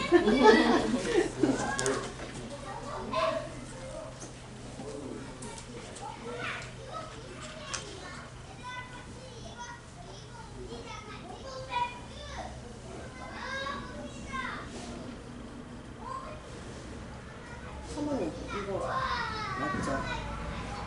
통곡도 안 써요? 모르겠어요. 있길래. 이거 아까 쓰신 자리인가? 몰라요. 아, 뜨거운 물이 있길래. 혹시 땅콩 좀 드릴까요? 아까는 많이 먹었습니다. 그럼 땅콩 저하고 먹어야 돼.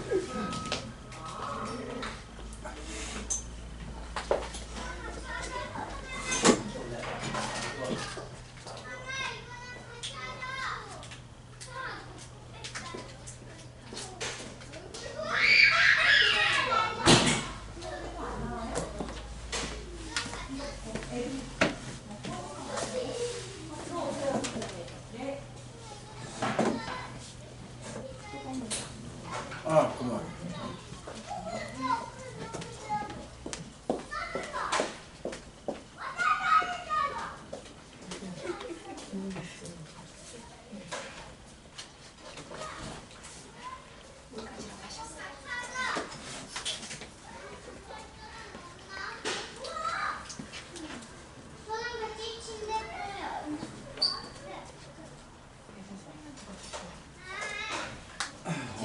안녕하세요.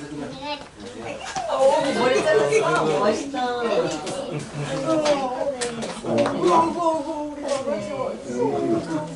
이제 돌아왔구나.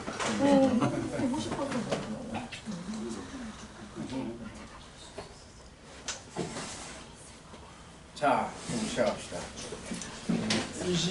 225쪽 위에 구약은은 구약은부터 역시 하나님의 은혜 언약입니다. 은혜 언약입니다. 이것도 이게 삼위일체 하나님을 대표하는 성부와 성자에서 이루는 구속 언약하고 속죄 언약하고 같은 말입니다. 두 단어를 다 쓰기 때문에 물러났어요. 구속 언약 이꼬로 속죄 언약입니다. 이래 보면. 자, 그다음에 이 구속 언약과 속죄 언약 봅시다. 종교의 2세대와 개혁교회 정통주의 견해 구속자가 속에는 동일한 것인데 신약간에 다양하게 표현하는 것에 불과하다. 속죄언약에 대한 내용은 종교의 1세대는 관심의 대상이 덜 된 것 같다. 그 1세대들은 이 문제를 별로 안 달았어요. 이들은 후예들이 이 문제를 고려하며 신학을 발전시키려 본다. 하이델베르 신앙교수의 공동자 올라비누스는 속죄언약에 대해 당했으면 그 속죄언약을 줄 건 없어요. 영원한 언약을 시행하기 위해 성부와 성자는 다음과 같이 고 성자가 성부에게 자기가 성부가 성자에게 주기로 결심한 모든 사람들의 죄를 속하고 죄인들과 은혜의 언약을 세우고 문제 그들 안에서 성자의 공로와 활동에 의해지죠. 활동에 의해 하나님의 원래 형상, 하나님께 순종 그리고 하나님과 복된 평화 즐거움을 회복시키는 계약이라는 결론을 냈다. 따라서 성부는 성자를 그 성부에다가 내목하놨어요. 성자를 그 기름 부음을 받은 자로 선언했다. 성자는 그 내목하나고 성부의 이름과 성부의 위임으로 세상 안으로 들어왔으며 그는 자기 희생과 자기 중보가 선택자들의 죄를 위한 완전한 만족으로서 성부에 의하여 받아준다는 약속을 받았다. 이 후보는 당시 두 당사자들이 어떻게 언약을 맺은가에 대한 침묵하나 속죄의 핵심을 지원 같다. 이제 하인리시 하이게그 이 사람도 정통 아주 유명한 우리 신학자입니다. 우리 편이에요. 좀 더 계약 행위 측면에서 설명했다. 성부와 성자의 언약은 상호 동의한 것으로 성부는 이것에 의하여 성자로부터 율법에 대해 주기까지 완전한 순종을 요구했는데 이 죽음은 그가 성자에게 주어진 택한 자들을 위하여 직면해야 될 것이었다. 그리고 성부는 성자에게 약속하기를 만일 그가 순종한다면 그 자신의 특권과 상속으로서 자손들을 을자 빠졌죠. 그에게 주기로 약속했다. 그리고 그 대신 성자는 성부 하나님께 이 순종을 약속하면서 문자 그대로 행동에 이 순종을 이루어야 했다. 반면에 성자는 성부로부터 한번더 말려서 성부와 성자 간의 오른쪽 220줄 그림 보세요. 삼일체인데 성부와 성자 사이에 거기 계약하는 거예요. 한마디로 해서 야 아들아 네가 가가 이래 해라 그러면 이렇게 주겠다 했단 말이에요. 그러면 성자도 가겠습니다. 그럼 네가 하는데 일행인 것 좀 해주세요. 그러니까 요구하고 그 다음에 약속하고 그 내용이 포함됐습니다. 자, 여기 속자 이번에 속죄 언약의 내용입니다. 이제는 속죄 어떻게 이런지 살펴보자. 속죄는 성부와 자 삼위일체 대표자 성부 내목하세요.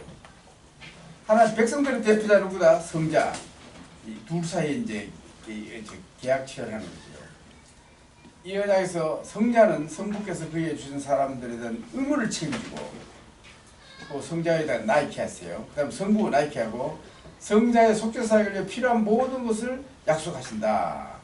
즉 속죄는 만세 전에 하늘에서 이루어진 언약이다.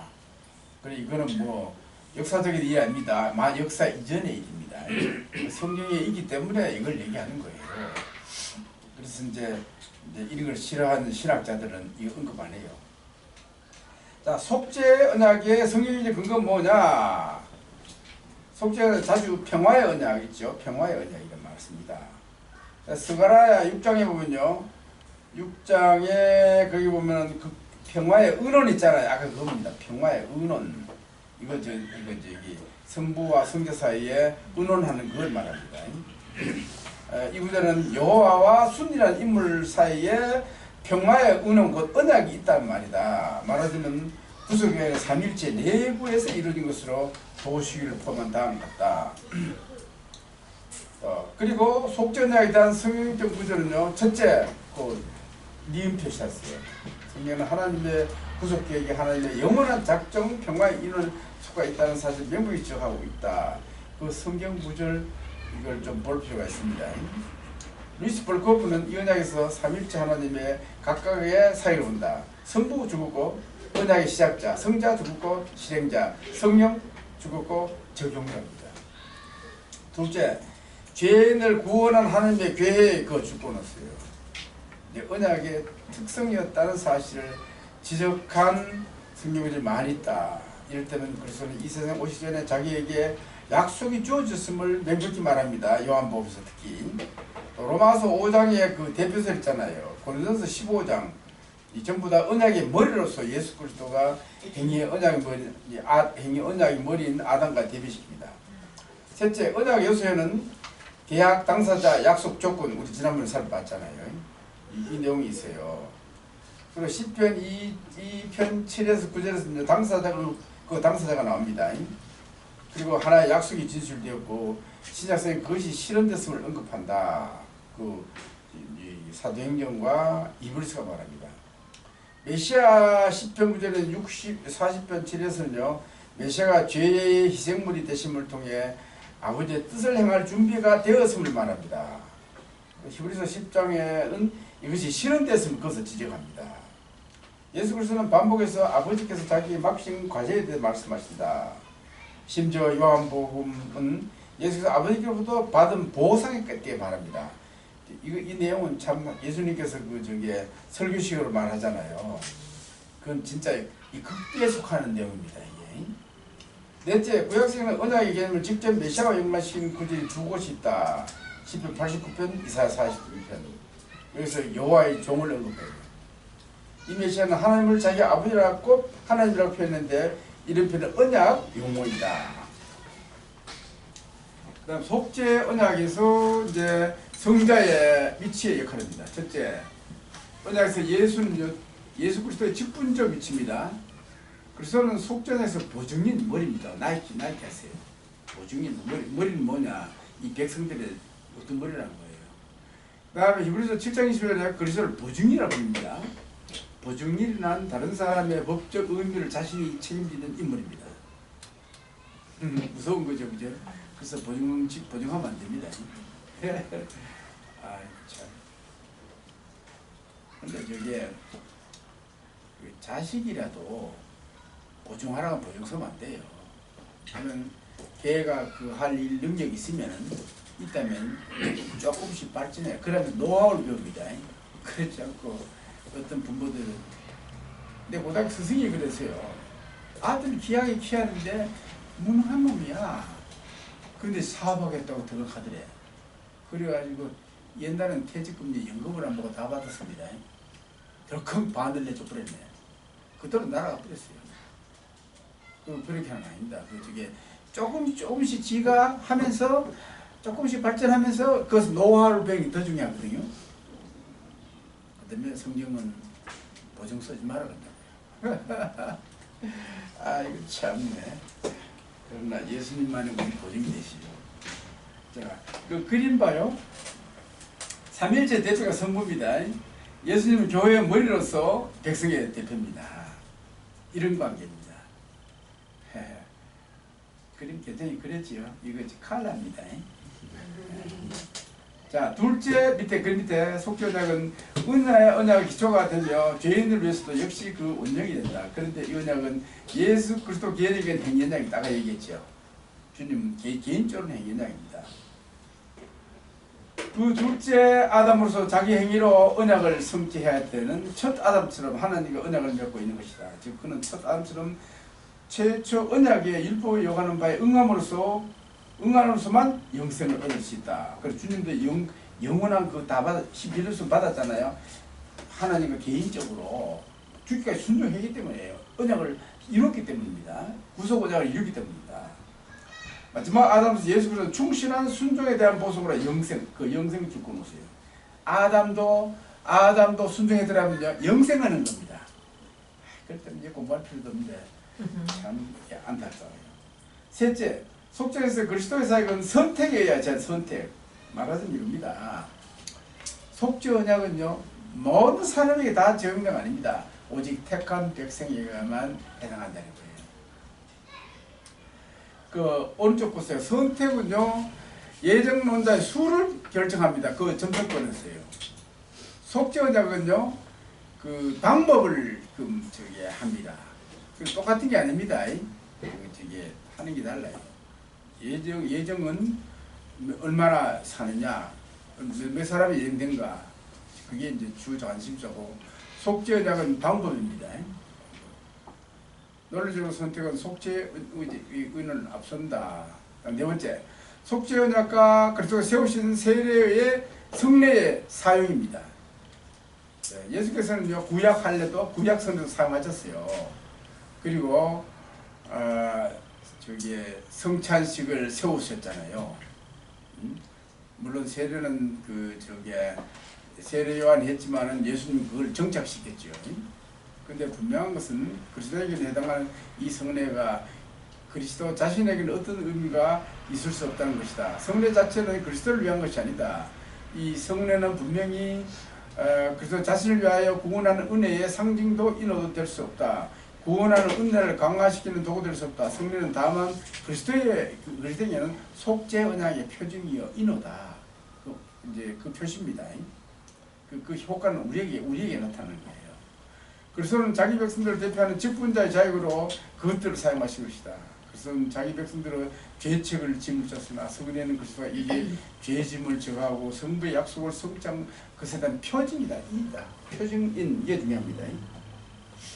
그리스도가 중보자의 자격으로 믿음 또는 성관에 매달려 사는 믿음의 행사도록 요구받았으나 이 성대로 역시 그의 인성이 관계한 한 성도들이 하나님께 매달려 사는 믿음을 강화하는 거니까 복잡하죠, 그죠?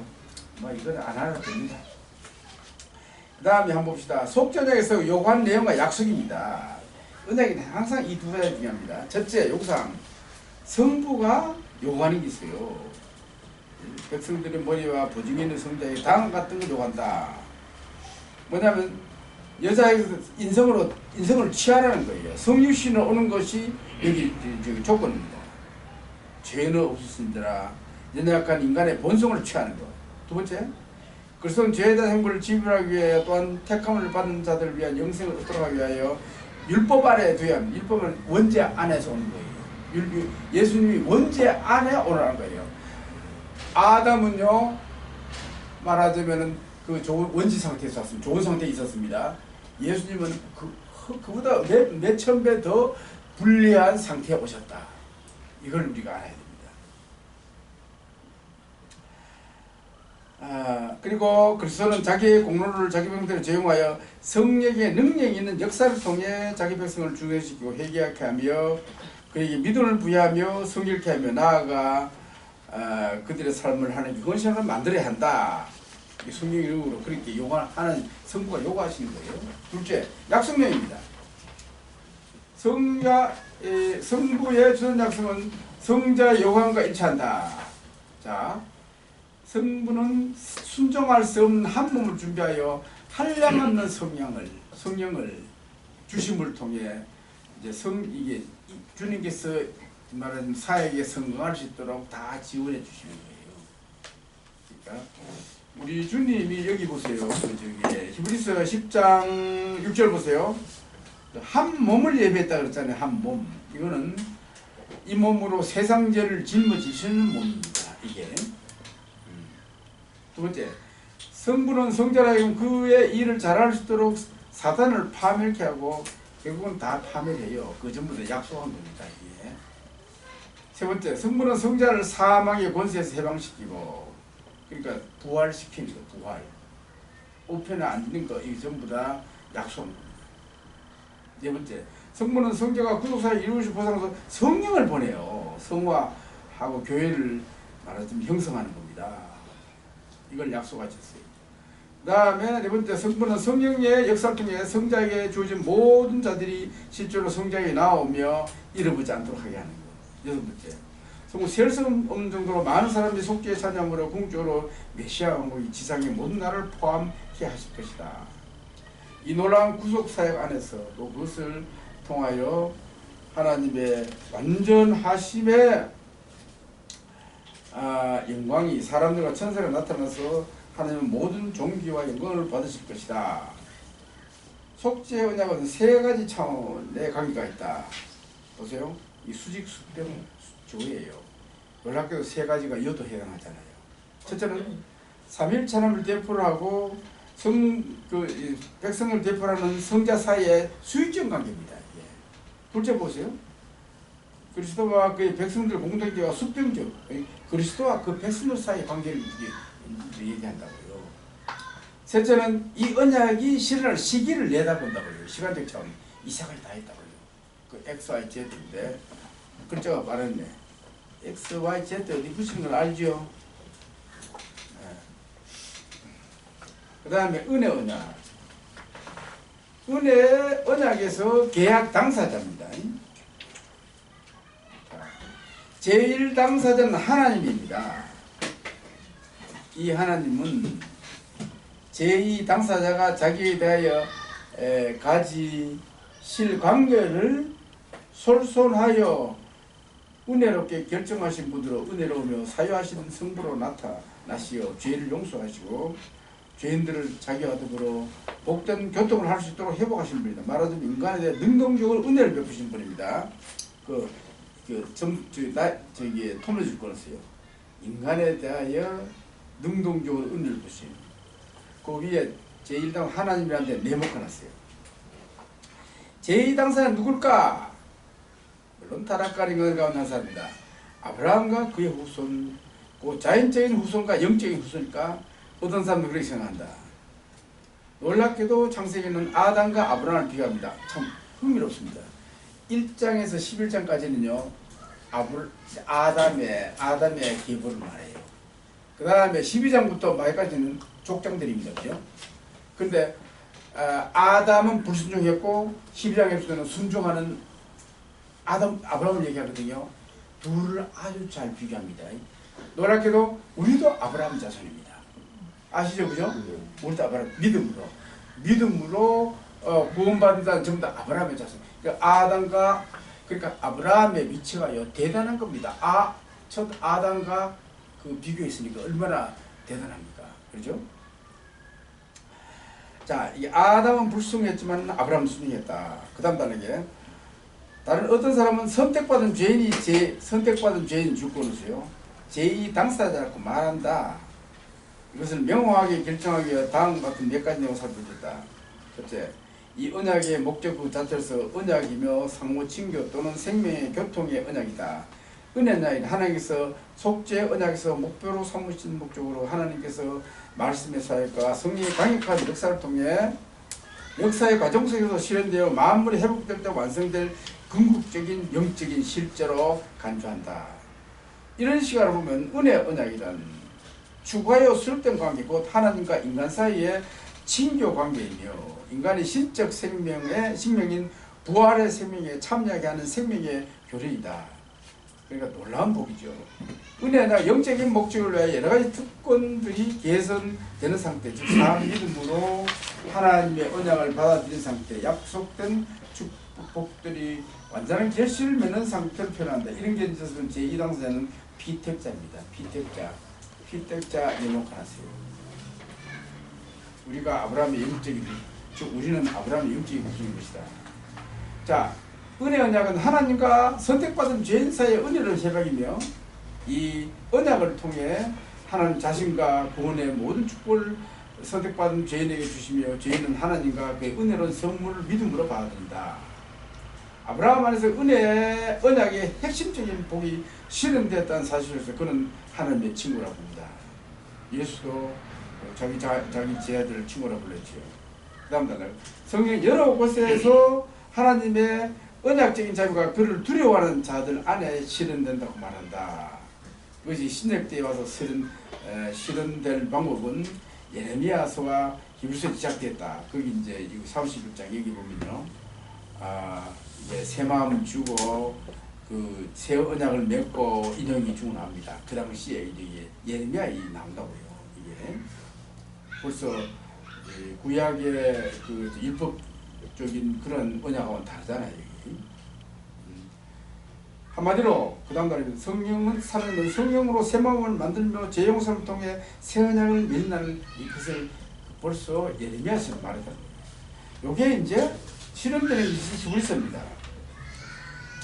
히브리서인데 여기 이제 그 제일 끝에 들어야 10편 40편 6절 나오지요. 4절이 아니고 6입니다. 6권 있어요. 이걸 인용한 겁니다. 그런데 여기에요, 번역상 문제가 있습니다. 뭐냐면요, 우리말 번역에 여기 보자,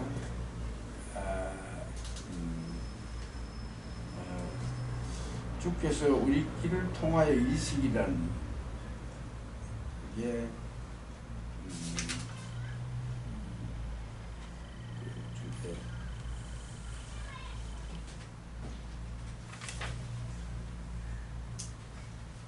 뭐냐면요, 여러분 그 시편에 이게 나와요. 주께서 우리 길을 통하여 이르기를 제사보다 뭐가 더 낫다 말 나오잖아요. 그때 주께서 우리 길을 통한단 말이 번역 잘못된 거예요.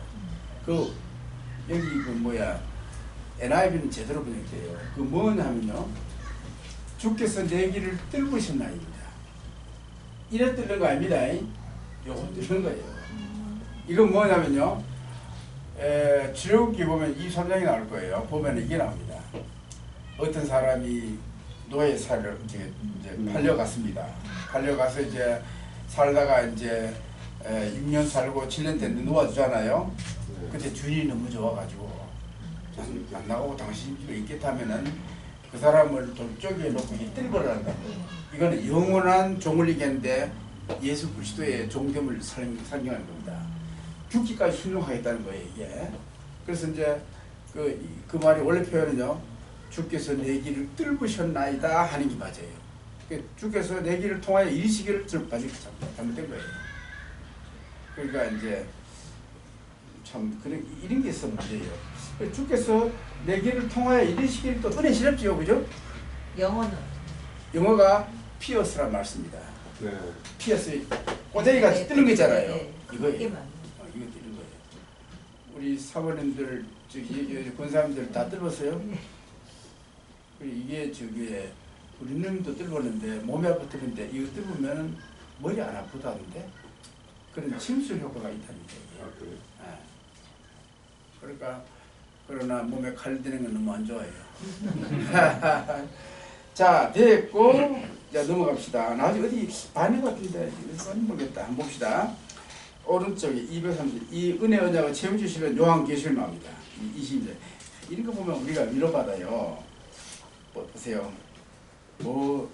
자, 하나님의 장막이 사람들과 함께 있으면 하나님이 저희와 함께 거하시니 저희는 하나님의 백성이 되고 하나님은 친히 저희와 함께 있어서 모든 눈물을 붓는 쓰기시며 다시 사망이 없고 애통하는 고가는 것이 없고 아픈 것이 없고 얼마나 좋아요.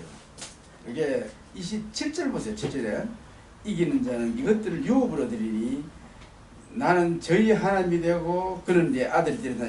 구약의 언약의 깨뜨린 내용입니다. 이게 마침내 완전히 이루어진 것이다. 주님 보실 때예요. 현재 우리는 잠정적으로 우리한테 실현되는 거예요. 지금 우리와 하나님이 함께 하신다고요. 이거 믿지요, 그죠? 이거 잠정적입니다. 완전히 이루어지고 우리가 이걸 내다보면 사실은 신앙생활하는 겁니다. 자, 둘째, 이 은혜의 장은 목적이 따서 위해 아무를 토하지 않은 것은 순수한 객관적 혈을 남으실까? 무슨 말이냐니까요? 자, 객관적 언약자로 남단 말은 뭐냐면 구약에 보면 이스마엘과 에서는요 분명히 아브라함의 자손으로서 형식적으로 언약 백성이었다고요. 그러나 그들의 마음이 언약을 신원하지 않았다고요. 그건 그대로 무효되는 거예요. 그러니까 언약의 백성이 된 이후에 하나님 말씀을 순종하는 이 주관적인 이것이 돼야 구원하는 거예요. 쉽게 말하면 입니다. 여러분들이 이제 자녀들 유아세례 다 받겠습니까? 유아세례 받으면요. 일단 법적으로는요. 유아세례를 받으면 그 부부가 하나님 믿기 때문에 언약의 백성으로 이제 유아세례 주잖아요. 사실 이렇습니다. 부부가 함께 예수 믿는 그 가정에 성령의 세키나가 켜져요. 그래서 사실 그 가정에는요. 성령의 역사가 있는 거예요. 그래서 그 애가 태어나면요 벌써 내가 보기엔 난 그래요. 뭐 예외도 있겠지만 원적으로는 벌써 중생합니다. 애들 어릴 때부터 중생한다고요. 그런데 이제 이 어떤 사람들은 어떤 애들은 이제 유아세례 받은 데 불구하고 그 신앙생활을 안 하는 애들이 있어요. 또 그런 애들도 있습니다. 그럼 그거는 객관적이고 형식적인 언약의 당사자라는 거예요. 그러나 이런 언약의 당사자는 안 되고 그야말로 예수 그리스도를 믿고 해야 된다는 거예요. 믿고 진심으로 언약의 백성으로 살도록 사실 부모들이 그 교육이 중요합니다. 어릴 때부터 강압적으로 할 필요 없지만은 지혜가 필요합니다. 예를 들어서 일주일에 한 번씩 성경 구절을 벽에 이제 하나 써놓고 내가 들어다니는 천안 거는 저게 매주마다 성경에서 묘해요. 인쇄가 다 나눠집니다. 집에 딱 붙여놓고 그 다음날 예배 시간 그때 시험합니다. 여러분 같이 외웁시다 하면은 물론 안 연습도 같이. 그래서 그게 도움돼요. 애들이. 하여튼 애들은 어릴 때는 성경 말씀을 암송하는 게 굉장히 좋습니다. 잘 외워야 또. 저절로 외워집니다. 어른 되면요 외우려고 해도 안 외워져요. 어릴 때는 그게 중요해요. 그래서 자기도 모르는 사이에 나중에 자꾸 성경을 배우다 보면요 얘가 칼빈도 그래 얘기했습니다. 애가 유아세례 받고 나중에 이제 입교하잖아요. 입교할 때는 유럽에서는요 하이델베르그 신앙교사 다 교육시켜야 말하자면은 이제 입교를 합니다. 그러니까 성경을 많이 배우는 거예요. 그때 이제 애들이 철이 들어가지고 그때 세례가 뭔지 배운단 말이에요. 그러니까 이렇게 귀한 걸 하나님이 내가 아무것도 모를 때 주셨구나 하고 감사해서 눈물이 힌다고요. 이때마다 성화됩니다. 그래서 세례라는 것은요 우리가 죽을 때까지 우리를 성화시킵니다. 세례식 참여할 때마다 그럼 세례가 얼마나 귀하다는 걸 우리가 배워야죠. 생각할 때마다 감사할 때마다 우리 의식이 성화됩니다. 예. 그런 역할을 하는 거예요. 이렇게 된 자가 뭐다?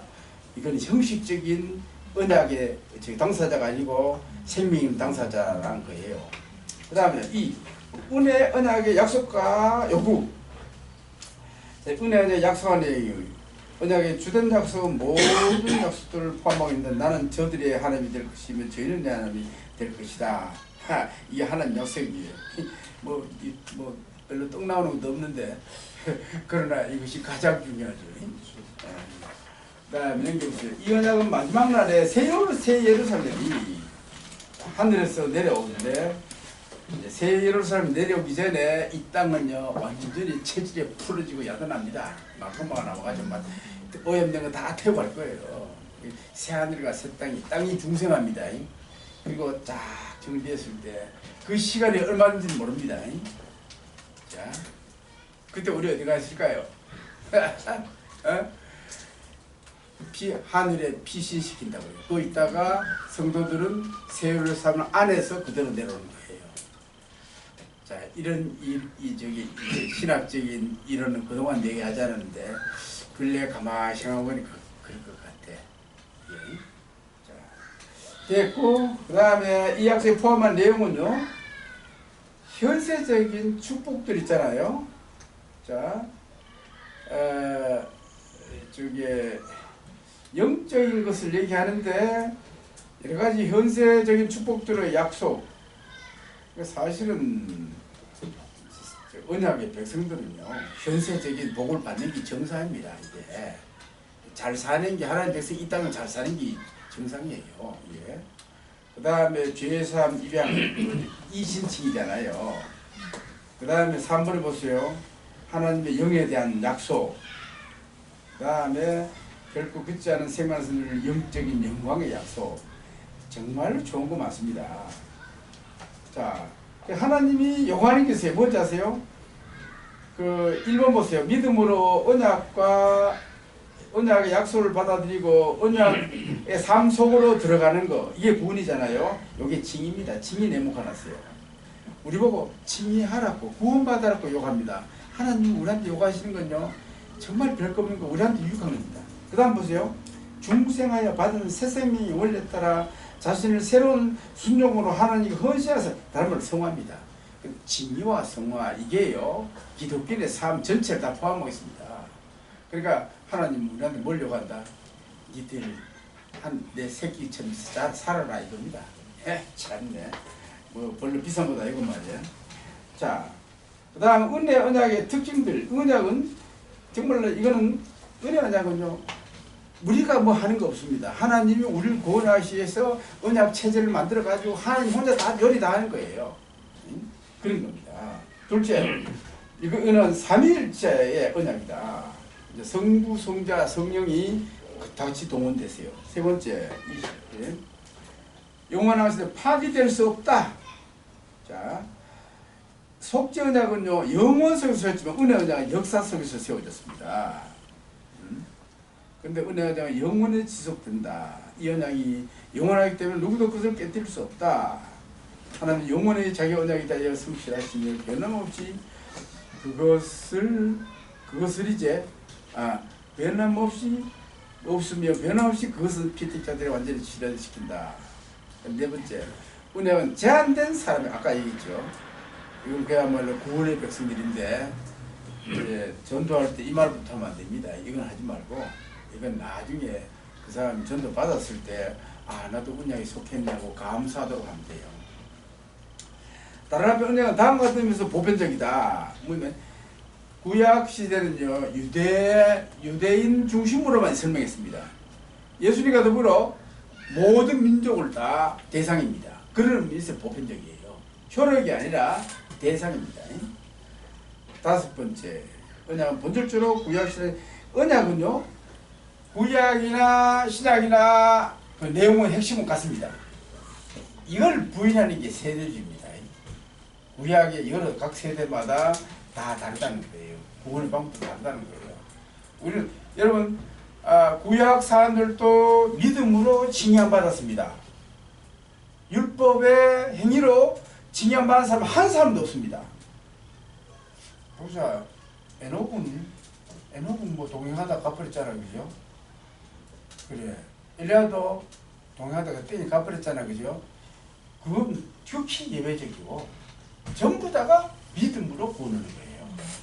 율법을 행해서 구원하는 사람 한 사람도 없습니다. 예? 그러니까 인류 역사상에 율법을 완전히 행하여 구원해지는 자기들의 이름은 한 분뿐이에요. 예수님뿐이에요. 예수님만 죽기까지 순종해서 구원이 이뤘습니다. 그 외에는 한 사람도 율법을 못 이뤘습니다. 그래서 우리는 구약 성경 성도 오직 은혜로 구원을 얻었다. 이걸 우리가 이제 알 필요가 있습니다. 그 다음에 여섯 번째, 이 은혜는 조건적이면서 동시에 무조건적이다. 이 은혜가 예수 그리스도를 보증인으로 필요한 점도 조건적이에요. 그러나 그 밑에 동시에 이 은혜가 인간의 공로에 기인하지 않는다는 점에서 보다 무조건적입니다. 즉 죄인은 회개하고 믿도록 부르심받았다. 그런데 그의 믿음과 행위, 죄인 행위 어떤 방법인지 언약의 축복을 가지게 하지 못한다.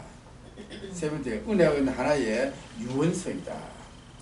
물론 언약은 두 부분을 다 줍니다. 그것은 두 당사자가 해박이다. 절대적으로 일방적인 언약이라는 명칭상 모순이다. 그러나 어떤 의미에서 은혜냐는 일방적인 것으로 명명할 수 있다. 원래 언약이란 하나님의 작정, 계획과 배열의 성격을 띠며 이 작정 계획에 따라 하나님은 자기의 복을 인간에게 전달하신다. 더욱이 하나님은 은혜에서 자기가 요구하시는 모든 것을 갚아 주신다. 은혜가 하나님 편에서 갚아 주며 주권적인 계획이기 때문에 이 언약은 한 유언서라 볼 수 있다. 자, 됐고, 그 다음에 그리스도와 은혜 언약 사입니다. 그리스도와 성부와 맺어진 구속사에서 분명히 인간편에서 있습니다. 그죠? 그 다음에 은혜 언약에서는요, 하나님과 인간 사이의 중보자입니다. 구속 언약에서는 인간편인데, 은혜 언약에서는 그 주님의 위치가 중보자입니다. 중보하시는 우리를 챙기는 거예요. 자, 그 다음에 그리스도는 여러 면에서 중보자이다. 하나님과 인간 사이의 기업에서 평화를 추구하고, 평화를 설득할 뿐 아니라 평화를 구축하는 데 필요한 모든 것을 수행할 수 있는 충분한 능력을 갖추시고 있다. 이것은 중보자로서 예수 그리스도의 능력을 설명합니다. 두 번째, 우리의 보증인으로서 죄인의 죄책을 자기 어깨에 짊어지고 죄의 형벌을 변상하시며 율법을 완성하시고 그가 대표하는 사람들 아니고 하나님과 더불어 정상적인 관계를 갖다 회복시키시는 중보자이다. 이것은 하나님 편에서 화목을 가능케 하는 조치이다. 그 다음 3번은요. 이제 끝에 보세요. 이것은 인간 편에서. 그러니까 예수님의 사역을 하나님 편에서 해석할 수 있고 인간 편에서 해석할 수 있습니다. 자, 우리의 중보자는 모든 것을 수행할 때 인간들의 봉사를 활용하신다. 하나님이 우리 모든 자기 몸에 속한 자들을 통해서 이걸 이루어 가신다는 거죠. 자, 은혜 안에 있는 회원입니다. 자, 회원인데 여기에 자 말하자면 이것도 아까 그 저기 S 그 설명하는 비슷합니다. 말하자면은 우리가 성인이 세례를 받을 때는요 반드시 그 신앙 고백을 통해서 하잖아요. 그렇죠? 그 예수님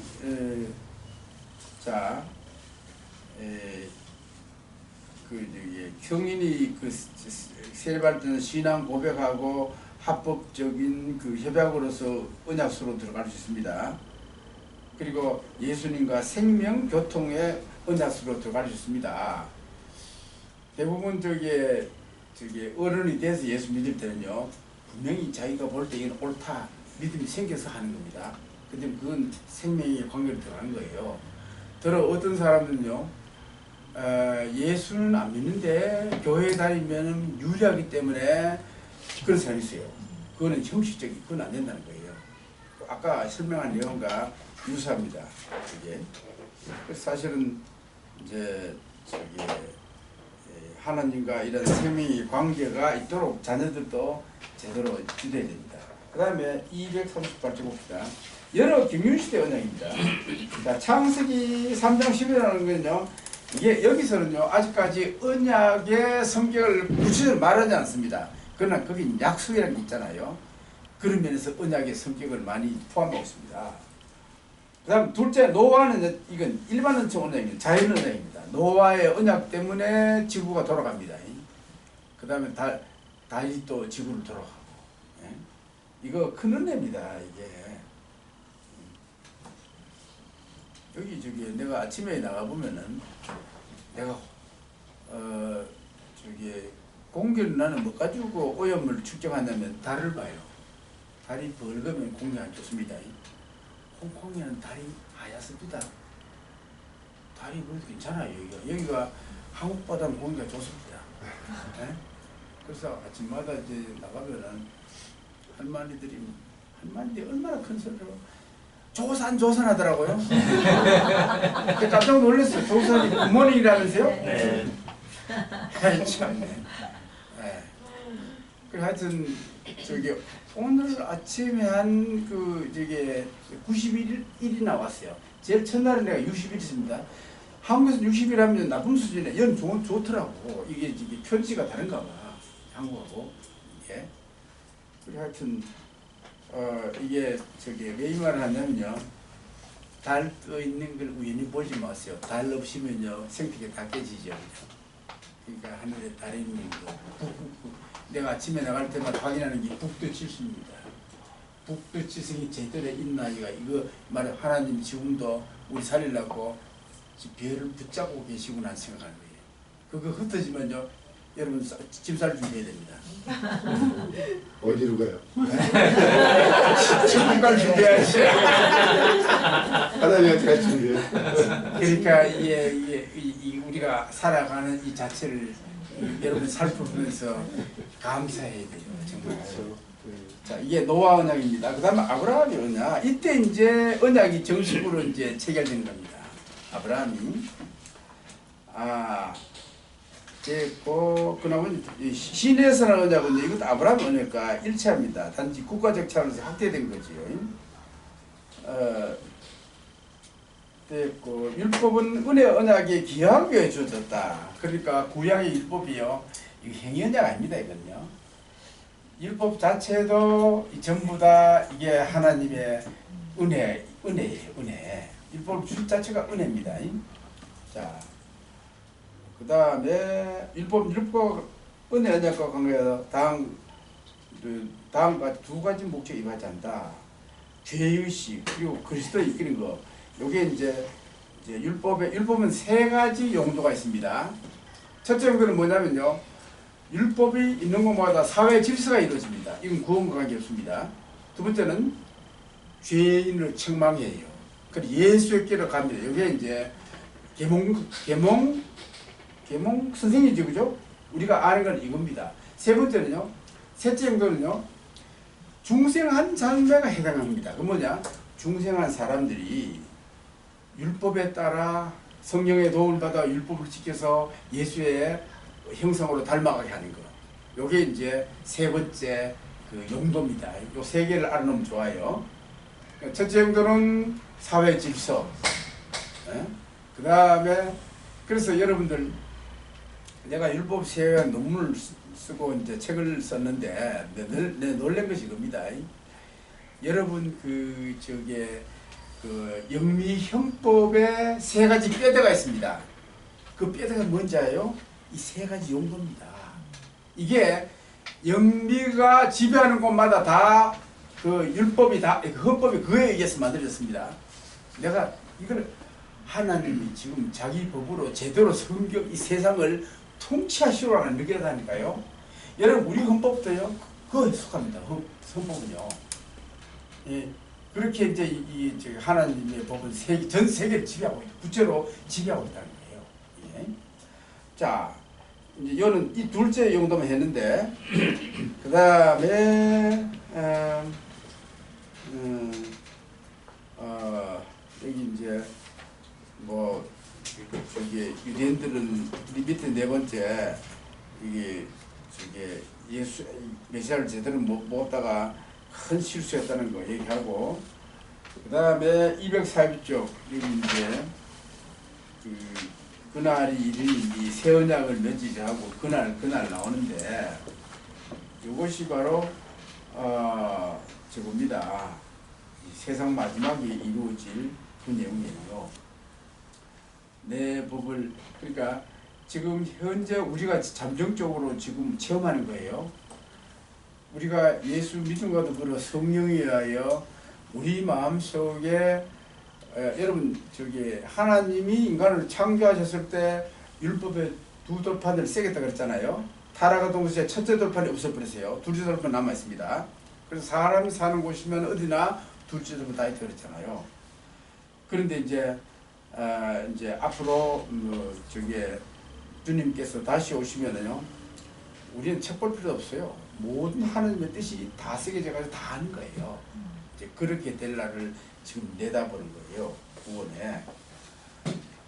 자, 그리고 여기도 여기 이러한 언약도 결국은요, 이게 은혜 언약도 결국은요, 세 가지 관계가 그대로 적용된다는 거예요. 이게 언약은. 그러니까 참 놀라운 일이에요. 그래서 내가 지금 연구주의인데, 인간의 하나님 형상이라고 그러잖아요. 인간의 구조가 이렇다면은 삼위일체를 이렇게 해석할 수 있지 않을까 좀 생각해 봅니다. 제가 닮았으니까 세 분이 하나라 그러잖아요. 하나 붙었잖아요. XYZ 붙었잖아요. 그다음 각자 특성이 있거든요. 세 분이 같이 붙어있기도 항상 하나입니다. 그러나 각자 방향이 다르잖아요. 그러니까 성부는 뭔가 수직적인 걸 보여줍니다. 성자는요, 피조물과 관계 많이 합니다. 성령은요, 항상 이것이 집행하는 시간과 관계합니다. 그래서 상당히 이게 비슷함을 느껴요, 이게. 근데 이제 그동안 너무나 그 고대교회 약간 큰 문 속에 동그라미 3개 있잖아요. 그걸 해놔가지고 그거 가지고 짝대기가지고 표시하면 또 별난 소리 하는 사람 많을 거예요. 그러면 학회에서 한 번은 달아야 됩니다. 예? 그러니까 우리는 주님 오실 때까지 어떻게 하면 삼일체 하나님을 좀 더 쉽게 설명할 수, 이건 고민해야 됩니다. 예? 옛날 가지고 만족하면 안 된다는 거예요. 성경은 분명히 말씀하시기 때문에 그게 하는 게 좋습니다. 자, 됐고, 그 다음에 결론입니다. 이거는요, 이 전체 배하는 결론입니다. 이거는 시간 다 되었으니까요. 원시 상태에 인간이 얼마나 영광스럽다는 걸 얘기했죠. 읽어봐요, 나중에. 두 번에 아담이 타락했습니다. 타락해서 왕창 다 잃어버렸죠. 그 다음 타락 이후에 이제 원죄 상태에서 하는데 XYZ가 어떻게 다 기억력이 파괴되어 버렸습니다.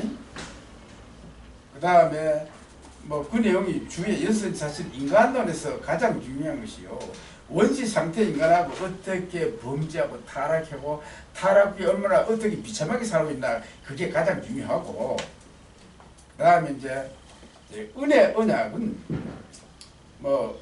우리가 이제 앞으로 기도원으로서 이걸 구체적으로 배우기 때문에 사전에 맛본다는 차원에서 하면 돼요. 그 다음 6번째 보세요. 여기 이제 우주공학 시대 인간 문제입니다. 마지막으로 우주공학 시대를 맞이하여 인간 문제와 더불어 고려의 대상이 되어야 할 것은 외계인 문제, 외계인 문제입니다. 아직까지 외계인 있다 없다 확실하게 말하지 않기 때문에 있긴 있는데, 내가 있는 것 같은데, 이것도 이제 새로운 고민입니다. 그렇다면요, 우리가 성령의 인간과 이 문제를 어떻게 연결시키냐, 이것도 큰 하나의 과제입니다. 자, 여러 가지 여러분 어떤 사람은요, 에스겔서에 보면 에스겔에 나타나는 게 있죠. 이걸 가지고 외계인의 비행 접수다 이렇게 말하는 사람도 있는데, 그거 다 믿을 필요는 없지만, 그러나 이런 외계인에 대한, 외계인이 하나님은 인간의 다른 또 종류의 피조물을 창조하시는가 한번 생각해 볼 일입니다. 그러나 만약 이 큰 우주 가운데 지구만 있다면요, 너무 낭비잖아요, 그죠? 하나님이 천지만물을 창조했다고. 그래서 이 문제는 계속해서 이제 고려의 대상입니다. 자, UFO 이제 우리가 한번 걱정하고 해야 될 일이 이겁니다.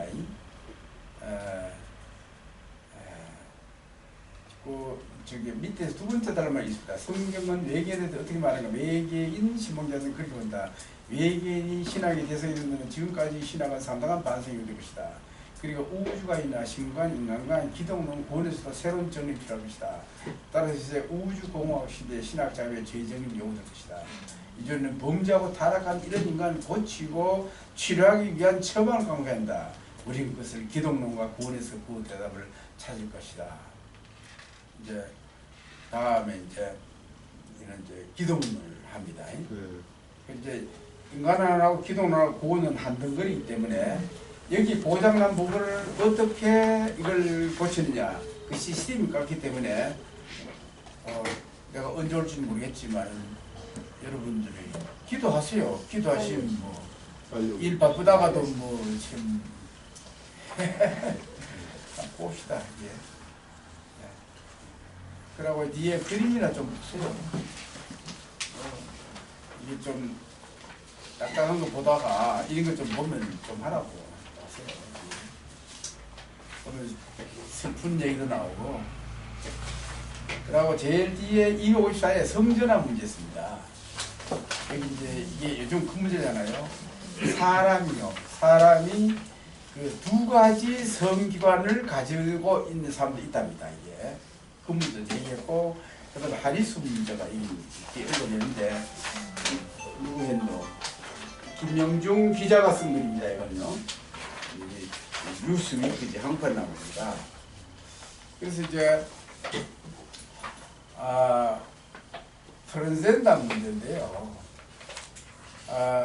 어떤 그 남자애가 여자 성격을 가진 애 있잖아요. 이제 그럴 때에 어떻게 치료할 것인가. 의학이 어느 정도 발전인지 모르겠는데 내가 같으면 있습니다.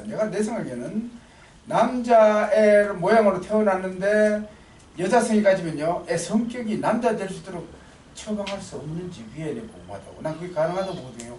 호르몬 치료라든가 해가지고. 그래가지고 남자로 만들어야지. 그 여자 만들면 안 된다고요. 그걸 내가 고등학교 다닐 때인데 우리 생물 선생님이 얘기해 주더라고. 그때 우리 그 중학교 우리 선배인데 걔가 학교에 와서 뜨개질까지 한대. 그래가지고 가시나라고 놀리고 그랬다고요. 걔 실제로 가시나같이 살았는가 봐. 그래서 얘가 나중에 졸업 다 했는데 한 번은 선생님이 대구 시내라는데 선생님요 하대. 그러니까 어떤 여자가 그런 거예요. 그러니까 걔가 여자 옷 입고 다닐 거야. 그래가지고 나중에 얼마 있다 자살했다 그러더라고. 왜 자살했대요?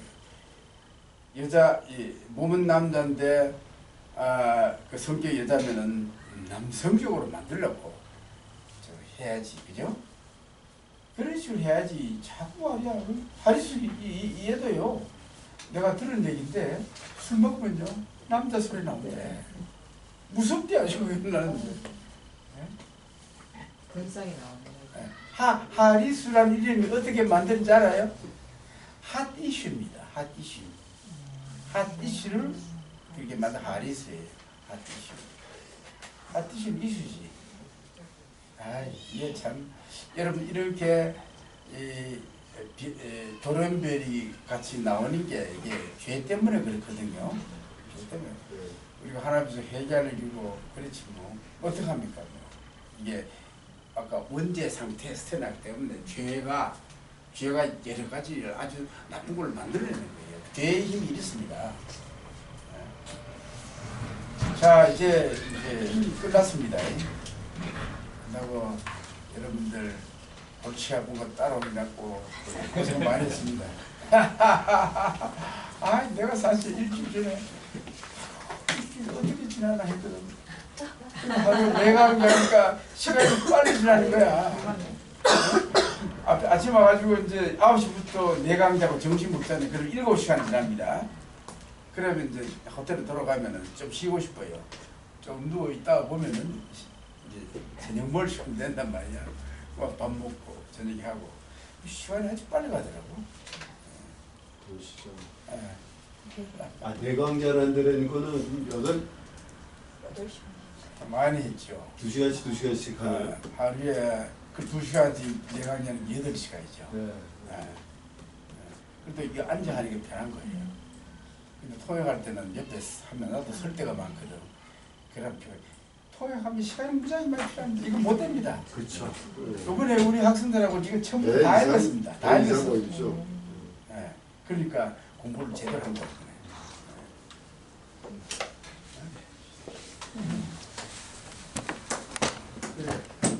나 끝냈어요. 이제. 다 끝냈다. 될것 같은데. 아,